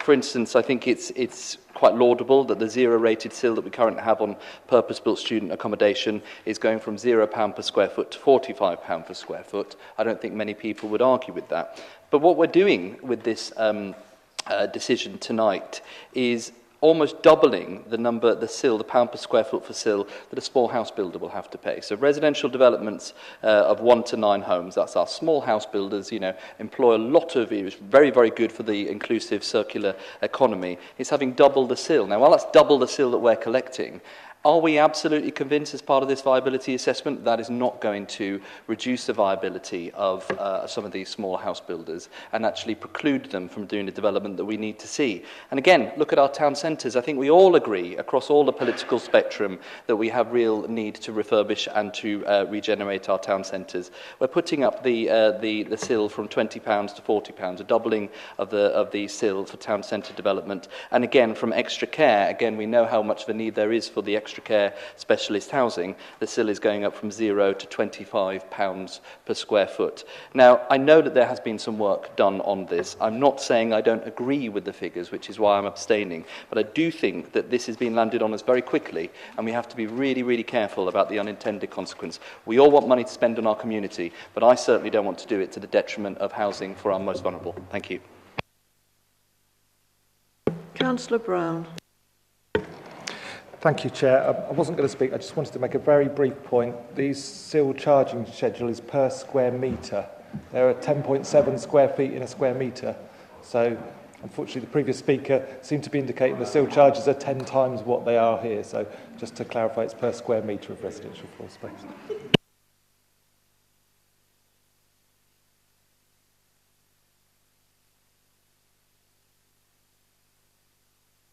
Councillor Canavan, did you indicate earlier? Thank you. Thank you, Madam Chair. Welcome this proposal, and I think it's a real step forward. The point I would ask the leader, if you could just clarify, is when we discussed this before, we were looking at a set of figures, and these are a different set of figures, and I'm just wondering if you could explain the process in which that revision has been arrived at. Obviously, it's going to generate us more sill, and that's good news. I think the points made by Councillor Armstrong, Councillor Hadley are welcome. The other issue that I don't think we are fully recognising, again, just going back to that debate that we had before, we were, it seemed to me anyway, we were in this kind of dilemma of more sill versus or social housing, and you couldn't have one without the other, and that seemed to be a strange debate at the time.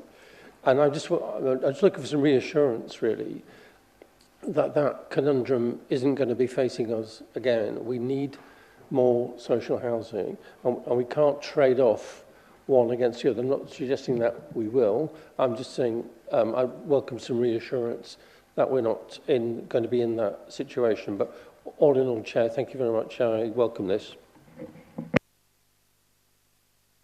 Councillor Bartlett. Thank you, Madam Chair. Yeah, I think Councillor Canavan makes a very good point here, and I do recall the overview and scrutiny debate where we talked about the cumulative effect of the various levels of fees charged to developers, and affordable housing being one and sill as another, amongst a whole raft of different charges that are applied to a planning application. And of course, it sounds very attractive to the council, doesn't it? Get a bit more money in to pay for our infrastructure through the sill contributions. But of course, we should not forget about the people actually paying it, and that is the developing community. And I won't oppose this paper because clearly it's authorising to go out to consultation. But we should remember that to every action there's an equal and opposite reaction. And I suspect we will get a reaction from the development community. But they will, of course, have the opportunity to make their voices heard through the consultation, as they did at the overview and scrutiny meeting, where we looked at this in some detail. Thank you. Councillor Andrews, I think you indicated. Thank you, Madam Chair.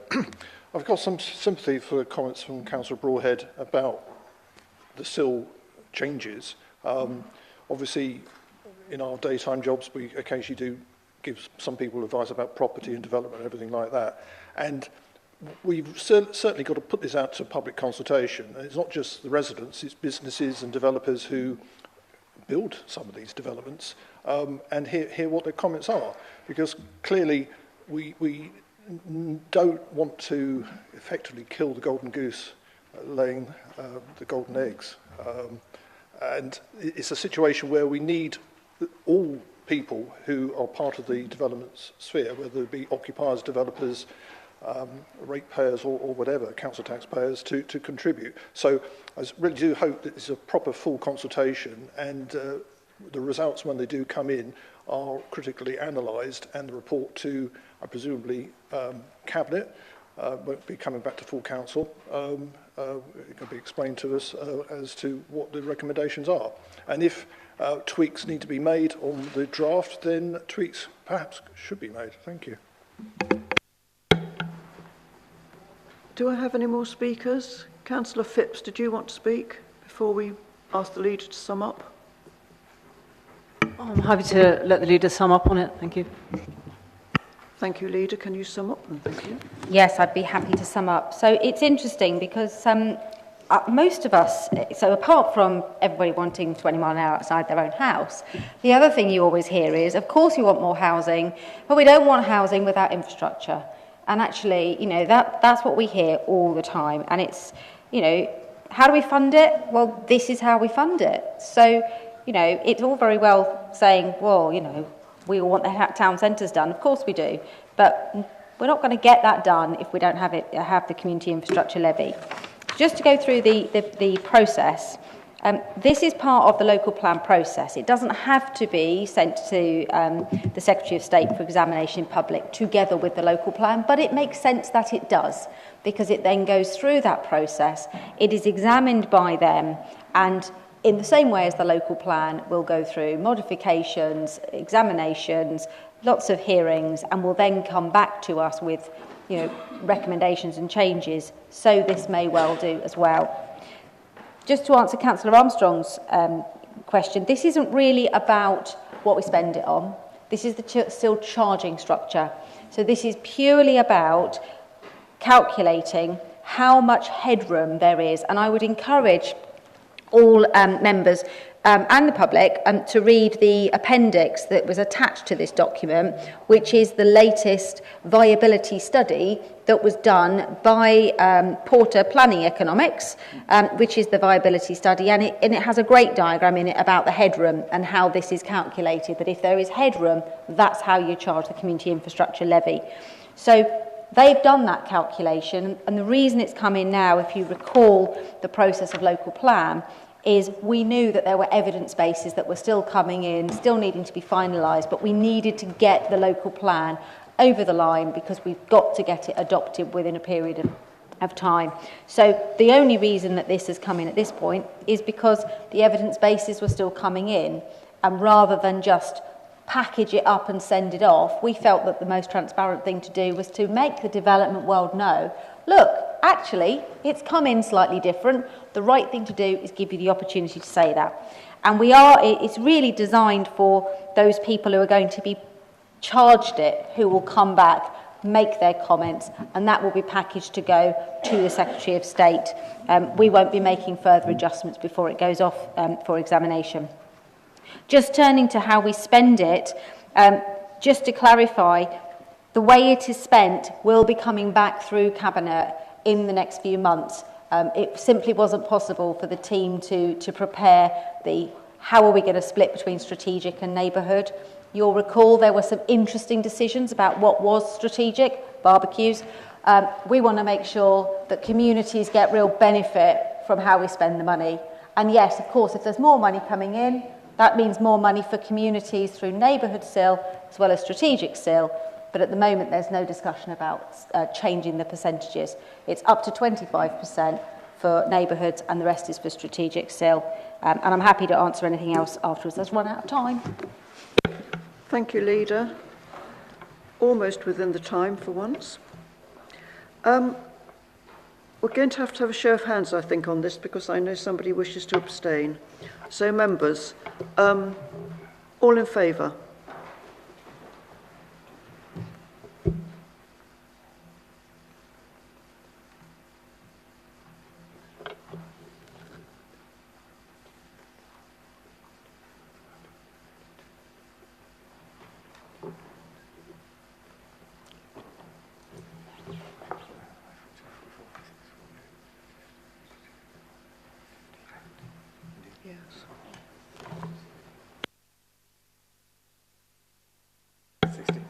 Those against? Abstentions? 2, 3, 4. Oh, yes. Thank you, members. So that was carried, I believe. Yes. Thank you. Item 13, acceptance of the Household Support Fund. Deputy Leader, I think you're moving this. Councillor Wilson is to second. Thank you. I don't know, I was going to say how delighted I am to recommend to Council that we accept the allocation of £2.6 million for the Household Support Fund 5. But there's something deeper to consider here. When we were facing the end of HSF4 at the end of March, which our amazing officers and partners did incredible things with to help our most vulnerable residents in the cost of living crisis, those with negative bank balances, those unable to pay for heating, those relying on school food vouchers, we were very concerned about what the end of the scheme would mean to local people. I'm so proud of all who have helped deliver HSF4 and made it go as far as it possibly could. We owe them a huge thank you. From the household grants that helps residents with food and energy costs delivered by our partners in Citizens Advice, the holiday vouchers issued to eligible families, the work with Bridgewater Energy on energy support schemes such as insulation grants, appliances and boiler replacements, the small grants totalling £400,000 made to nearly 60 local community groups and organisations to do the amazing work that they do in their own communities through the Food and Energy Support Fund, working closely with Dorset Community Foundation, and the information and education we've been able to share with households, such as the practical advice booklets on damp and condensation and energy and money-saving advice. We successfully lobbied alongside the local authorities, charities, organisations here and across the country to see we successfully lobbied alongside other local authorities, charities and organisations both here and across the country that see the day-to-day devastating impact that living in absolute deprivation has on individuals and families, and how important the HSF Lifeline was. And I'm delighted it has been extended for 6 months, and we have been granted this £2.6 million, and with a proven track record, I have every confidence that our officer team and our partners will put that to incredibly good use. So please do support the recommendation to accept the allocation. But the reality is that it's a sorry state of affairs when a system is so broken that people in such desperate situations in the first place. What happens in 6 months? Another extension? 6 months after that, and then what? We need systemic change in this country so residents don't have to rely on food banks, on £100 handouts and school food vouchers to make ends meet. We need a long-term vision and a plan to treat the causes rather than the symptoms. So to government, thank you. Thank you very much. But let's not accept poverty and deprivation in our society. Let's work to end it rather than just manage it. Councillor Wilson. Yep, happy to second, and I don't need to reserve my right to speak because Millie was so eloquent there and really said what I would have said, so thank you. Any debate on this, members? Yes, Councillor. I'd just like to comment really, and although I'm again relieved and pleased that we have this money coming into our area from government, I also would go with what Councillor Earle's saying about what a sorry state of affairs that we are in, that we are dealing with this. And I know all of us as councillors, we are hearing the stories from our residents across the whole of BCP. But what really concerns me is for those residents who are eligible to receive this support and who, because of the limited funds, are not able to access it, and the ones that have gone through the process of the online application, of gathering all the information about whoever is in their household and presenting that to the Citizens Advice Bureau and other partners that are involved in the distribution of this funding. And even though they meet the criteria, they still do not get the help. Now, in 2003, there were, I'm just going to read this out actually because it's quite a staggering statistic. 2023, there were only 34% of those who applied to this fund who were actually eligible received a £300 grant. So I would like to, I'm very concerned for those people. Those people are still around. In fact, we have more of them. They're called people that are in work and are poor. So no, we cannot be complacent about this and think, oh, we've received this funding, that's great. Yeah, it is great, but it is literally the tip of the iceberg. Councillor Farquhar.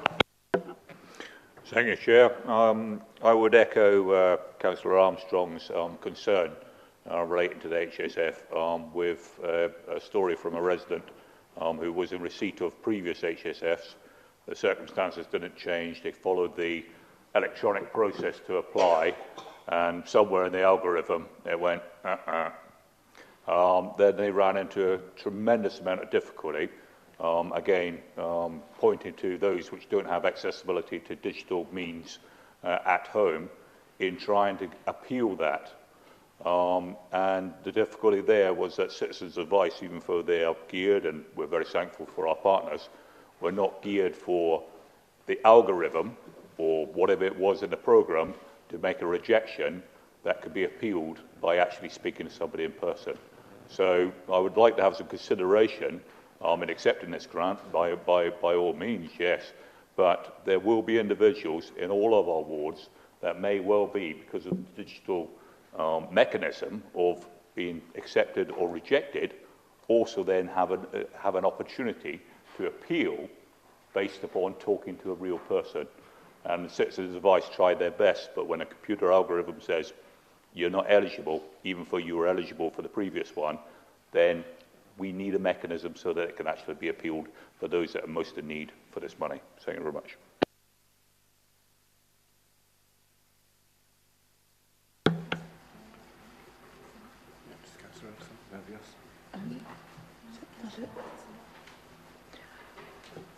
Right. Thank you. I see no more hands. Councillor Earl, do you want to sum up now? Thank you. Yes, thank you, and thanks to Councillor Armstrong and to Councillor Farquhar for sharing their sentiments as well. I think you're absolutely right. We have had this situation with Citizens' Advice where a lot of people have applied, and then where we get even more people applying, there just isn't enough money to go round.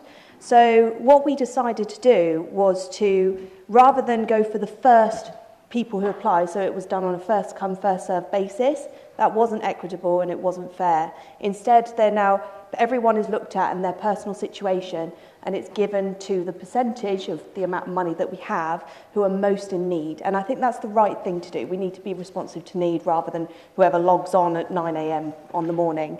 But it illustrates the situation that we're in. Not even Household Support Fund, £2.6 million, can help even address that tip of the iceberg in BCP. And that's why I think we need to continue with our council officers doing what they do, but we must never lose sight of the fact that this is a problem across the country, and we, as representatives of our community, have a duty to try and raise our voices alongside other local authorities and change it. Thank you. Members, do we have a consensus on accepting? Agreed? Thank you, councillors. Now, I believe we're going to move on. Agenda item 14. Sorry, my screen's just gone blank again. Cashless only council facilities, and it's Councillor Joe Salmon, and then Councillor Kate Salmon is going to second. Councillor Joe Salmon, 3 minutes. Thank you. Well, I feel this is the first motion I'm speaking to that I'm not particularly wound up about either way. I've no problem with cashless provision in and of itself. I think there are wider debates we can have about the inherent loss of freedom and privacy that comes with the move from cash to cashless and all of that. But I do think actually there are a lot of people who are really impacted by this, who don't have access to regular banking services. And that's not just a tiny, unimportant minority of people. There are a significant number of people in this country who simply don't have access to the type of banking services that give them the debit cards lots of us in this room are used to, and credit cards and whatnot. And it just bothered me when we brought this up at full council before, that since then we've not been able to produce, hey, look, here's just a really black and white justification of why we've moved to cashless. You know, this is cost, you know, this is what we lose out in business potentially. Like when I go to the beach, I want to leave all my cash stuff, you know, at home. I don't want to take my phone, my wallet, and do that thing of hiding them in my shoe, because everybody knows you hide your stuff like that in your shoe. I'd just like to see that we can justify this move. This is a move that will affect a lot of people. And so I've tried to write this motion in a way that's really clear, and it's not closed in terms of going, so we must do this, you know, we must do that. I think it's just important we have that hard piece of factual evidence to support making one decision or the other. So yeah, I think it should be nice and uncontroversial. That's it. Thank you, Councillor Joe Salmon. Councillor Kate Salmon, you wish to second? Yes, I'm happy to second, and I'll reserve my right. Thanks. Thank you. Councillors, debate on this, please. Councillor Farquhar. Thank you, Chair. It's unusual for me to get in first. I'm troubled by the cashless society. The reason I'm troubled by the cashless society was before I was elected, then we as a local authority were moving away from machines where you could pay cash. Sorry? All right, sorry. Lost my train of thought. The example which will be known to many people is that the car parks in the town centre moved from cash. They had some machines which were digital only, so either you paid your machine or you rung up the application, and a certain demographic which is not explicitly referred to here, the older generation that carries cash didn't have the ability to actually pay. I myself like paying at a machine, didn't have the ability to actually make their payment. So pointing them in the direction of the single machine that was left for that would take cash, that was the inconvenience to our staff to collect that cash and then bank that cash, actually cut off that demographic as far as I was concerned. Just this afternoon, I went for my forage for the reduced foods in my local Sainsbury's. And the car park there has 4 different applications to pay for your car parking to nip into Sainsbury's for 5 minutes, for whatever purpose you wish. Fortunately, it has tap and go, so you could tap your card, as people will say, but there are people that don't have that facility or don't have the ability. I myself am a carer, and I worked on the better part of 3 years of teaching an 80-year-old how to actually tap and go, because he had his debit card. So what I'm saying is that how do we explore, for those people that are not digitally able, to find out what impact that it has on them? So if I was to support this motion, I'd like those ideas to come forward, because I don't see it in the overall, and I'd like to be involved when actually identifying what the process is for that area and those people within the demographic of our 3 towns that being unable to use cash in whatever circumstances that they need to use it, they're denied it. Thank you very much. Oh, Chair, just one last thing. While I was at the machine, I took a photograph. I don't understand why the machine is so slow when it's a digital communication. Perhaps it's only within my ward. But the machine operators, it's a very slow machine. But the other thing it does, which I really, really don't understand, and I took a photo of this, it prints out a receipt as well as the ticket. And then people stuff it into the little cracks and nitty pads. We are creating rubbish, which is useless and throwing away. Is there not a mechanism where we can look at the ground roots level to say, actually, are we providing for our customers by providing this receipt? Thank you very much, Chair.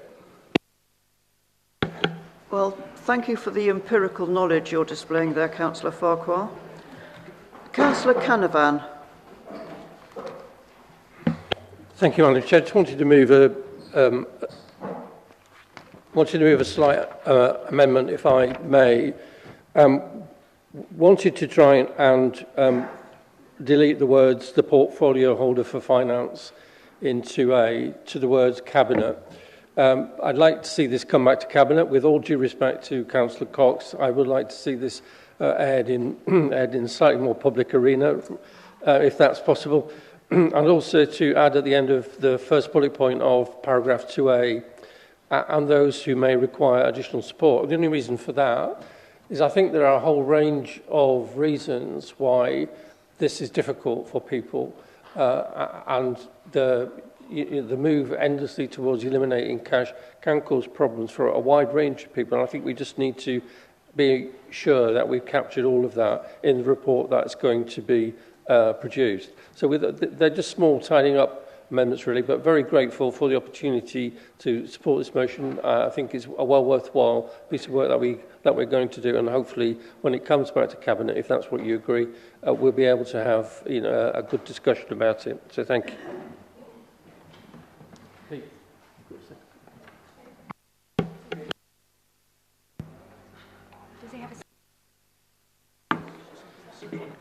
Yeah, I'm happy to second, and I don't have to say anything because Patrick said. Thank you, Councillor. The Chief Executive wishes to say something. Thank you, Chairman. So just to be clear on the actual terms of the amendment, so it's to delete the words "the portfolio holder" and insert "cabinet." Was there a second part as well? Yeah, has it been emailed around? Ah.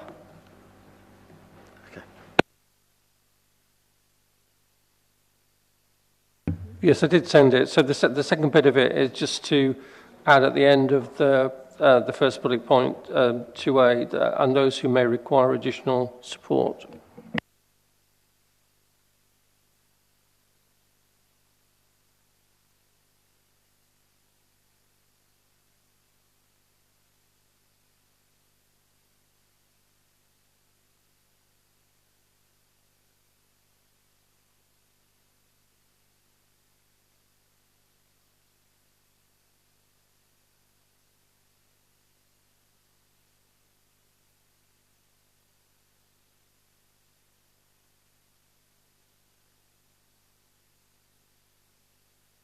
Councillor Canavan, we don't seem to have got it on some of our machines. Are you sure you've sent it on?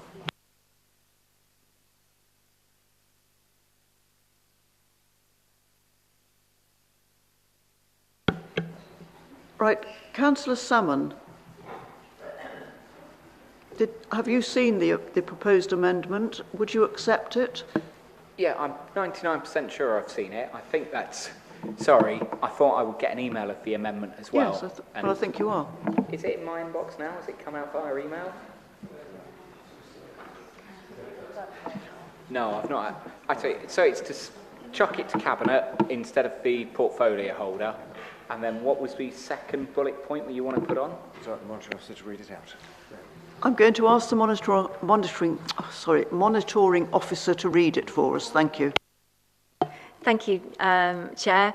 So just to confirm, Councillor Canavan's proposed amendment is to replace the words portfolio holder for finance with the word report to cabinet, and at 2A on the first bullet point, add the additional words and those who may require additional support. Yeah, no, I'm really happy to accept that amendment. Sorry for being a bit slow. Right, members, is it your wish that we accept this amendment? Consensus? Thank you. Agreed. Right. So now our debate will be on the substantive motion, but with this amendment. So I do have speakers ready, but I can't see them on my list. Well, I had Councillor Cooper first, but Councillor Earl, if you're ready and... Councillor Cooper, you seconded the amendment, but do you want to speak now? On the amendment, but not on the... Councillor Earl, carry on.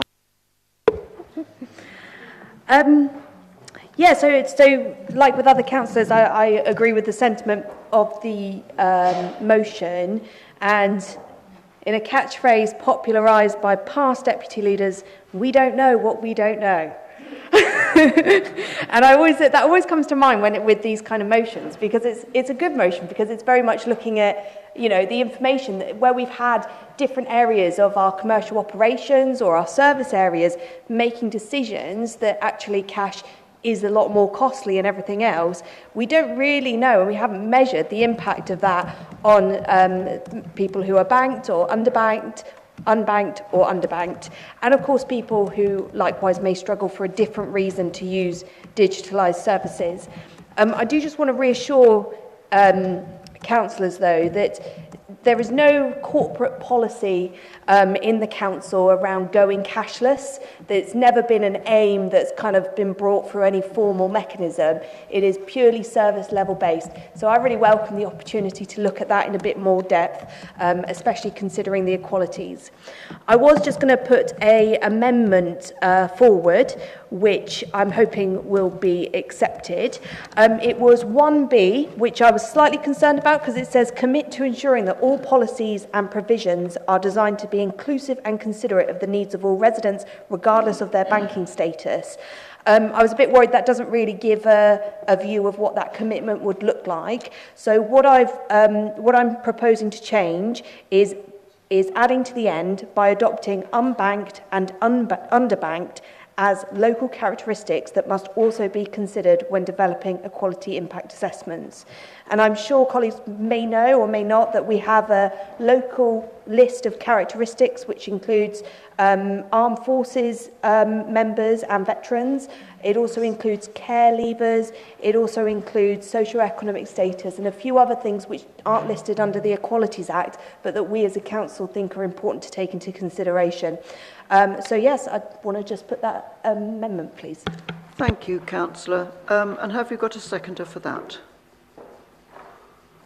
Councillor Cox. Second, reserve my right. Thank you.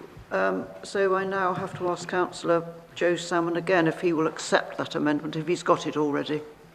Yep, no, I've seen that one, and I really appreciate the thought of perfecting the amendment and making it even better and whatnot. Right, so we accept that. If that's the will of the council. So is that the will of the council to accept that amendment?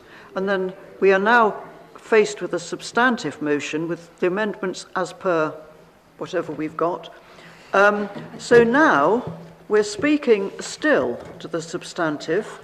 I did have you, Councillor Cooper. Did you want to speak on the substantive motion with the amendments? Yes, please. Just swiftly. I think it's the broader debate about a cashless society, really. I mean, we all know people who use cash, so just think about privacy, about being able to manage your budgets, to go to a car boot sale with 50 quid in your back pocket and buy something and not have to tell someone you bought it. But it's also when digital services fail, and George alluded to that. I was in a car park in Cornwall recently. There must have been 25 people around the payment, and it had all failed. It had taken their card numbers and hadn't issued. And it's that we need to look at, I think, if we're moving towards digital services. I kind of use them all the time. There's been a failure tonight. Emails haven't arrived, so we're a little bit panicky. But I think within the motion, which I really like about supporting our residents in a kind of holistic way, in putting out the message that we understand that cash is relevant and cash is live, because there is a broader agenda about control of money. And that's not a conspiracy theory stuff, it's just the way banks work. And I think we need to, accept the motion, but then send messages out to our constituents that although we're going digital, and I remember when you first introduced me to, when I first got voted in, Graham, you said something about people buying a rubbish bin, a green bin. And you said, yeah, if you got a card, you put it on. If you three things, you said, a card, you live postcode, and give us 50 quid, you've got a green bin. And I asked the question, my neighbour next door, but one wants the green bin, but they haven't got a card, and they can't navigate the system. And then I asked the question, is there a link on that if you're vulnerable or needy, that you can get support to actually non-digitally get a green bin, and I'm not sure whether that's still there. And I just wonder if that's what could be done through all our services. How many people say to us, I wish I could talk to somebody. I wish I could talk to a human being about the bin or the pothole.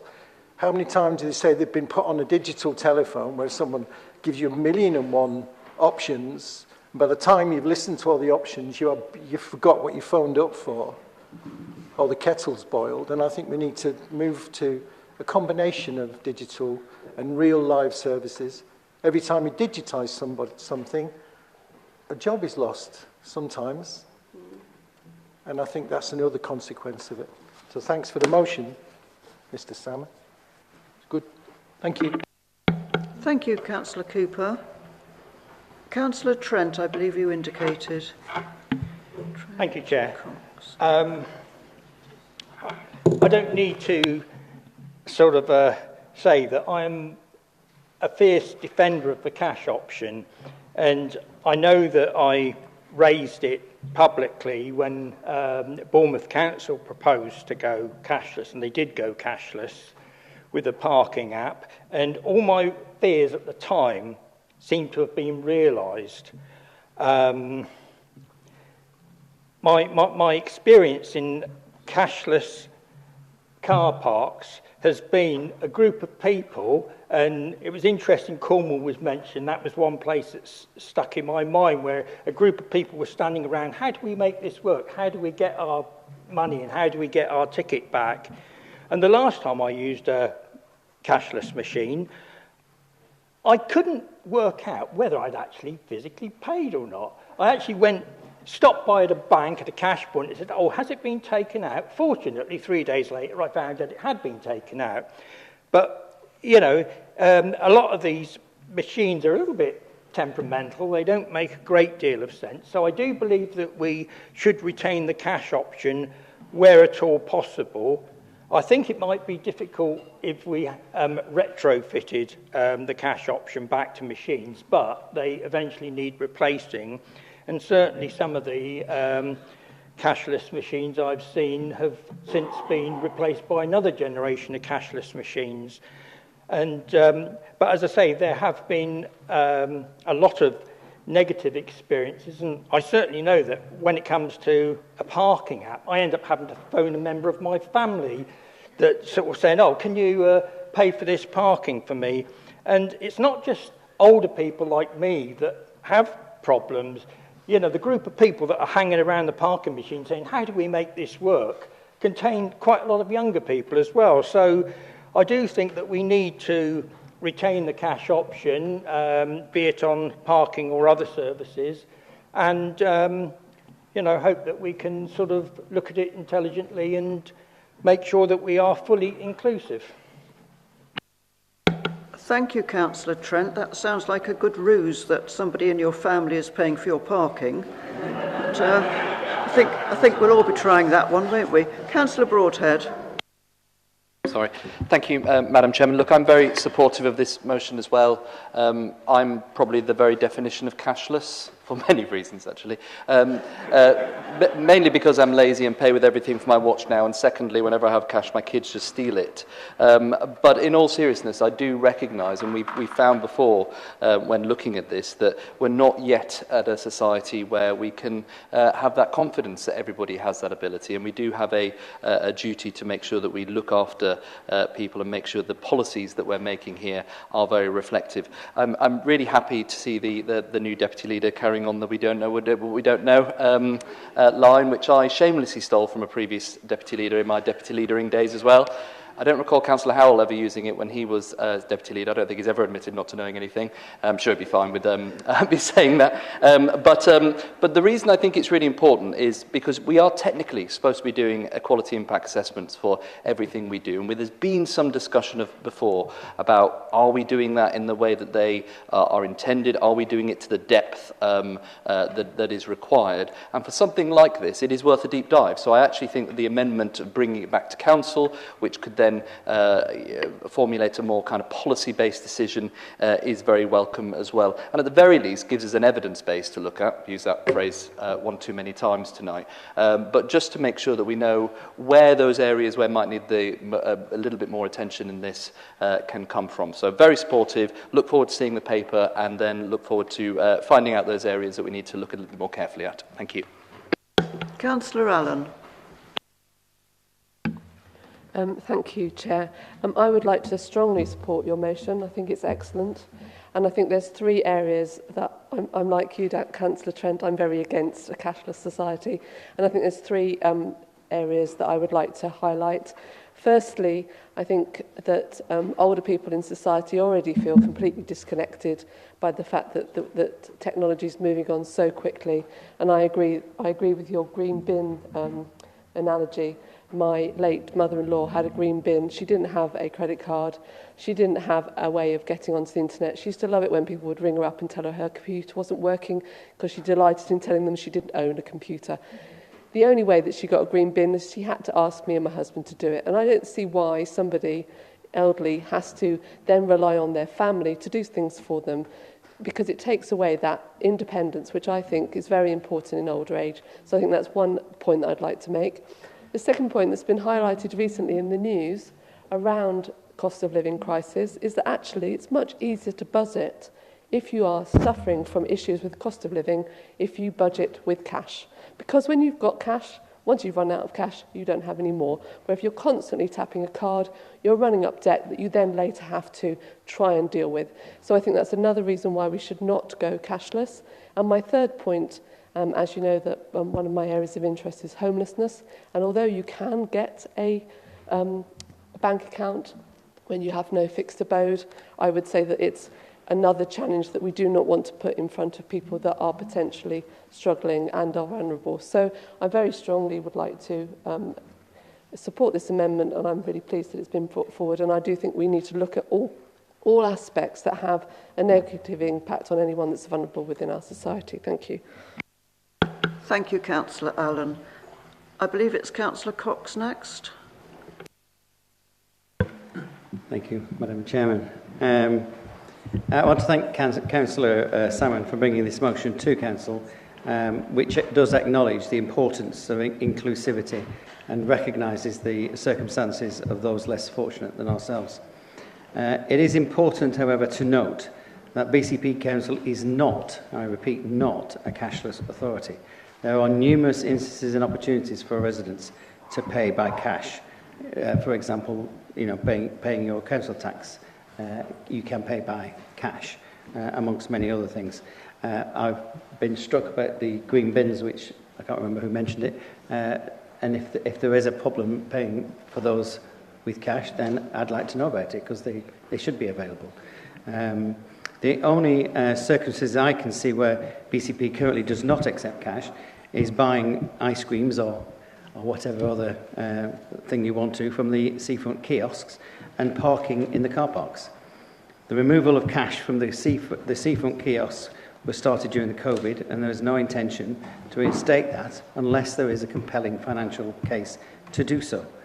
It should be borne in mind, however, that removing cash may have benefited independent local traders, so there is a balance to be considered if such a compelling case can be made. This motion requests a report to be made available, first of all to me, then to Cabinet. I actually think overviewing scrutiny might have a better go at it, which I would welcome, except we have to recognise the severe pressure that our finance and operations teams are under to implement the current £38 million worth of savings, which this Council voted for a few months ago. I appreciate some across the way may have already banked those savings and are demanding additional resources left, right and centre, but we have seen money, as we have seen, money does not grow on trees, and some of the savings forecasted will prove to be very difficult to implement. It needs to be borne in mind that it is virtually, as far as I'm concerned, it is impossible to own and drive a car without having a bank card. The removal of cash from just a few Bournemouth car parks was the result of some serious criminal activity which caused a significant loss to the council. Cash, therefore, will not be returning to the car parks anytime soon. It should, however, be borne in mind that we are currently seeking to add the ability to pay by card in those car parks in Bournemouth which only accept an app. I'm happy to accept this motion as amended, but request that councillors be patient with officers who will need to prioritise implementing the savings that we've all agreed on. Thank you. Councillor Farr. Thank you, Madam Chair. I would like to speak in support of this motion this evening. Residents have often raised the issue with me feeling left behind when it comes to accessing services due to the technology barrier. Just the other evening, I had the real-world experience of attending Bootleg Beatles concert at the Bournemouth Pavilion. A really good evening out it was too. Well, they wouldn't accept cash payment just for a packet of crisps. Contactless payment might be convenient for a lot of people. However, we shouldn't be discriminating against those who don't have that option, including those that have been debanked. Thank you. Thank you, Councillor Farr. So did you get the crisps in the end? Thank you. Oh, good. Phew. Thank you. Do we have any more speakers before I ask Councillor Kate Salmon? Do you want to speak? No. No, I'm happy that points have been covered. Thank you. Councillor Joe Salmon, are you going to wind up the debate for us before we go to the vote? I don't think there's been any speeches against. Should we go to a vote?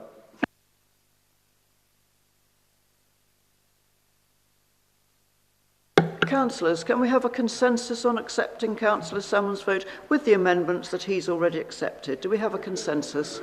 We do. Thank you very much, and thank you very much, both Councillors Salmon. Thank you. We're now at the questions from councillors. We've got 4 questions from councillors. Hang on, I'm looking. Oh, Councillor Canavan, you're first. A question to put to the portfolio holder for transformation, who is Councillor Hannah, on voluntary redundancy. Councillor Canavan, can you ask the question? Thank you. Taking my headphones off now, Chair, so I have to read your lips from a distance. In relation to the voluntary redundancy exercise, please outline A, the total number of staff who applied, B, the number of those staff whose applications have been accepted, C, the number of applications refused or are still under consideration, and also can it be confirmed that following this exercise, no staff will be made compulsorily redundant? Councillor Hannah. Thank you, Madam Chairman, and thank you to Councillor Canavan for his question. May I firstly thank all of our staff for the work that they do on behalf of residents. It's a matter of regret that the need to achieve some 50 million of savings means that we need to reduce our number of staff with all of the uncertainties and concerns involved.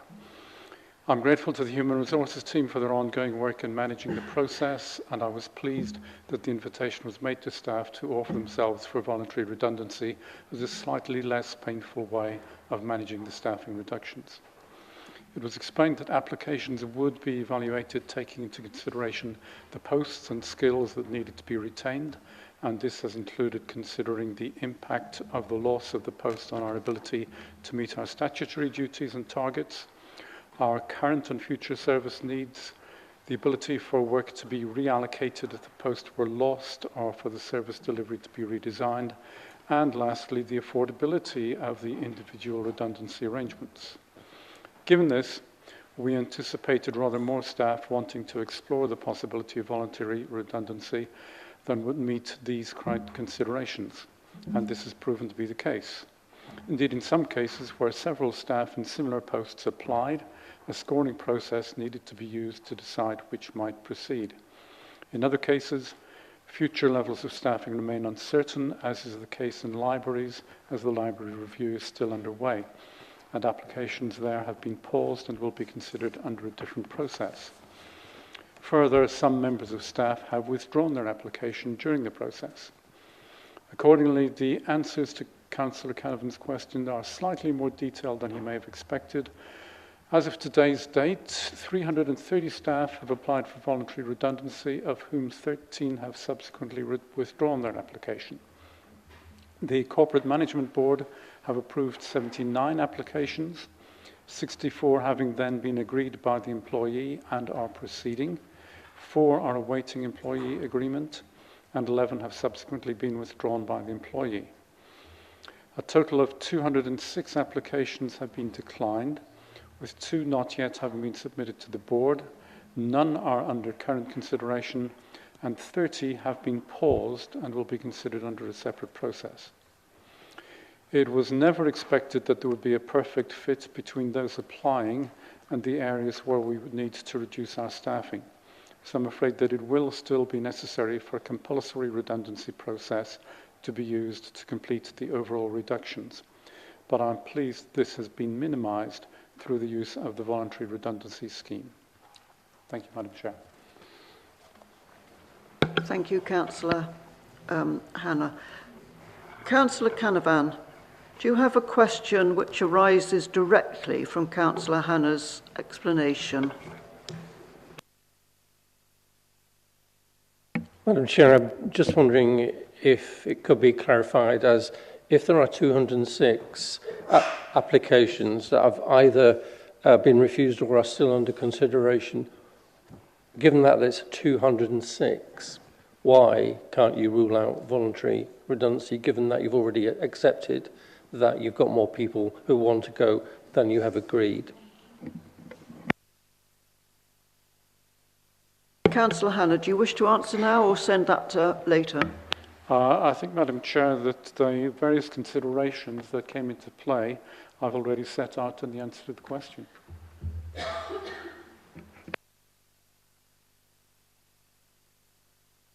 Councillor Farr. Your question is, oh sorry, yes, Karen, but it's the portfolio holder for dynamic places. Thank you, Madam Chair. Recently I was contacted by several Kinston residents, some of whom are disabled and depend on their cars to get about, raising concerns over the positioning of a new zebra crossing on Paul Lane was going to impact on their day-to-day living, removing their ability to park outside their own home, which they have always been able to do. The reason they felt compelled to contact me directly was due to not hearing back from council officers. Only upon involving myself as their ward councillor was a response given. However, the response was sent to the concerned residents on the very last day possible of the consultation period, a Friday, with the works to commence on the Monday after, allowing no time to consider the residents' concern and how the location of the crossing would affect them. What steps can be taken to improve response time by officers to ensure our residents' concerns are taken seriously? Thank you. Councillor Hadley, I think you're going to... Thank you, Chair. Councillor Farr, thank you for your question. I asked the Head of Transport and Sustainable Travel to investigate this matter for you. He has found that whilst legally compliant, the noticing in advance of the build of the zebra crossing on Pool Lane, adjacent to Duck Lane, was very tight. Ordinarily, this noticing is undertaken weeks and or months in advance of a build. However, in this instance, due to an oversight by the engineering delivery team, it did not happen until the last permissible moment. They are extremely sorry for any inconvenience caused to the residents. There was a pressure to undertake this disruptive work on a busy road during the Easter school holidays. The new zebra crossing is located on the pedestrian desire line, and this required parking on the approaches to be removed to provide clear sight lines for pedestrian safety. It would not have been safe to modify the design to accommodate parked vehicles. This was considered by the team. There is still unrestricted on-street parking in the vicinity of the houses beyond the zigzag markings. Many properties in this area additionally have rear accesses with private parking areas and or garage space or space to create off-street parking. To ensure that noticing is undertaken in a more timely manner going forwards, a robust gateways approval process is in development. This is a safe routes to school measure, but I do hope that it also helps the residents, especially those with disabilities, in safely crossing this busy road when they are on foot. Thank you. Councillor Farr, do you have a supplementary directly relating to this? No, I don't. Thank you for the full response. Thank you. Thank you. I believe Councillor Farquhar, you've got a question. Yes, indeed, Chair. I've got two, thank you. I'm amused that in the note which was sent out by Democratic Services that they decide the pecking order in which questions are asked of the Chamber. My one apparently was received at midnight. But as an ex-military man, we never use midnight as a H hour or an hour which we're familiar. So it was actually sent at 23:59, just for the accuracy of the minutes. My question is this, and it's fairly succinct and has brevity. The reason for that is because I've already involved the portfolio holder in discussions of both of these questions, so therefore it's quite short. And we may well expand in my supplemental. The question is this: what value in WISE, WISE standing for the waste something or other, obviously not demonstrating that, it'll come to me that but support and enforcement. When using the reporting portal, why does it now take nearly 2 weeks for reported fly tipping to be cleared? What SLAs, service level agreements, and KPIs, key performance indicators, are in place for WISE to complete their investigations, that's what the I stands for, investigations, and instruct the clearance teams to clear the rubbish away?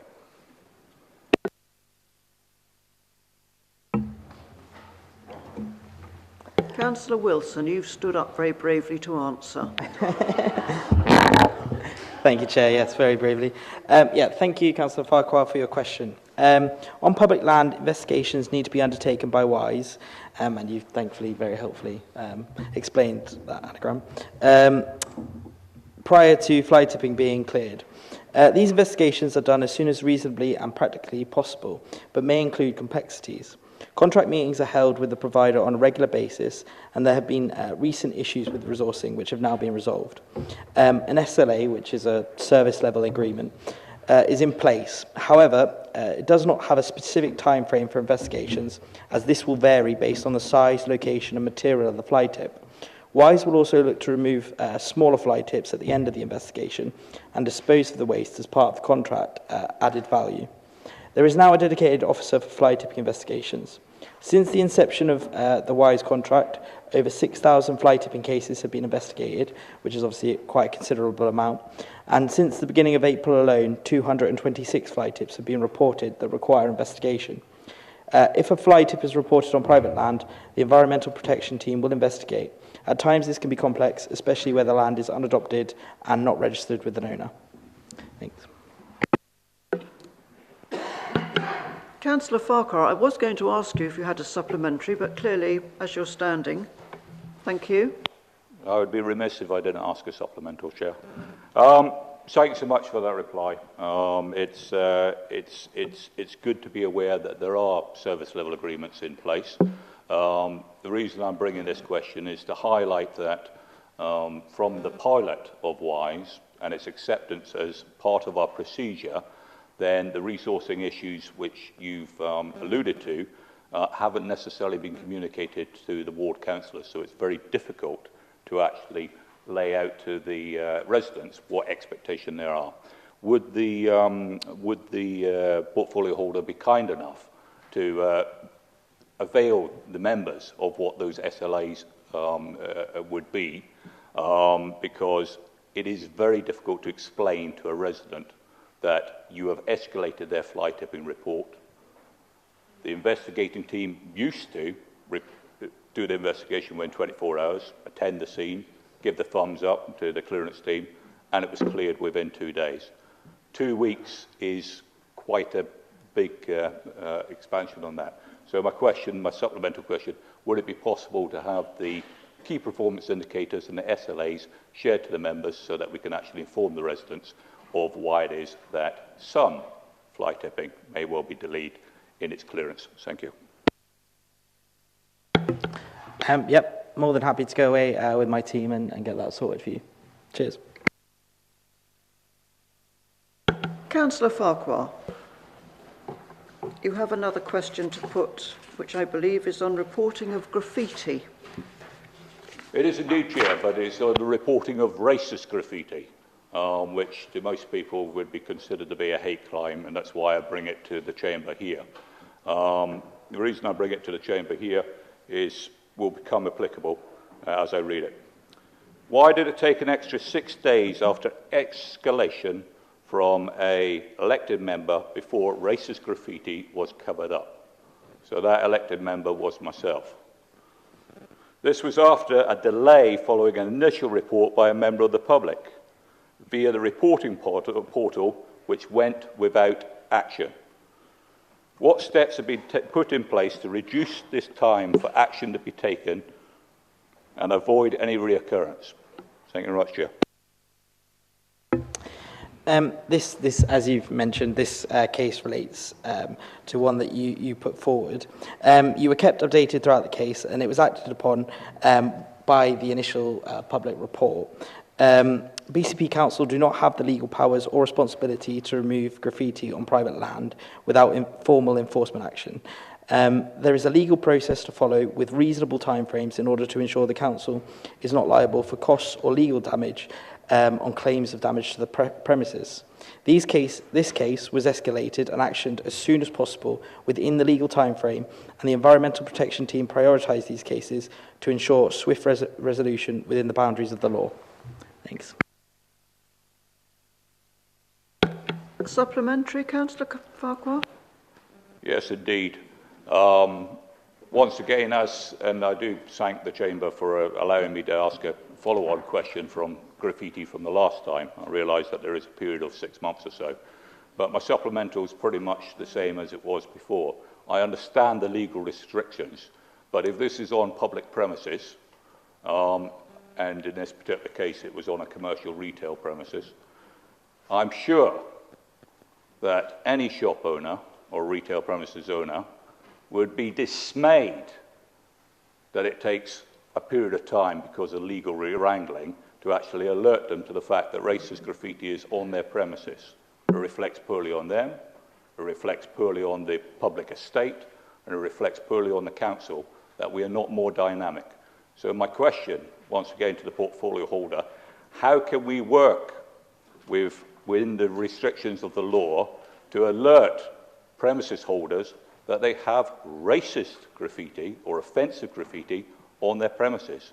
And how can we together get it covered up and then argue the toss about who's responsible for paying it? Thank you very much.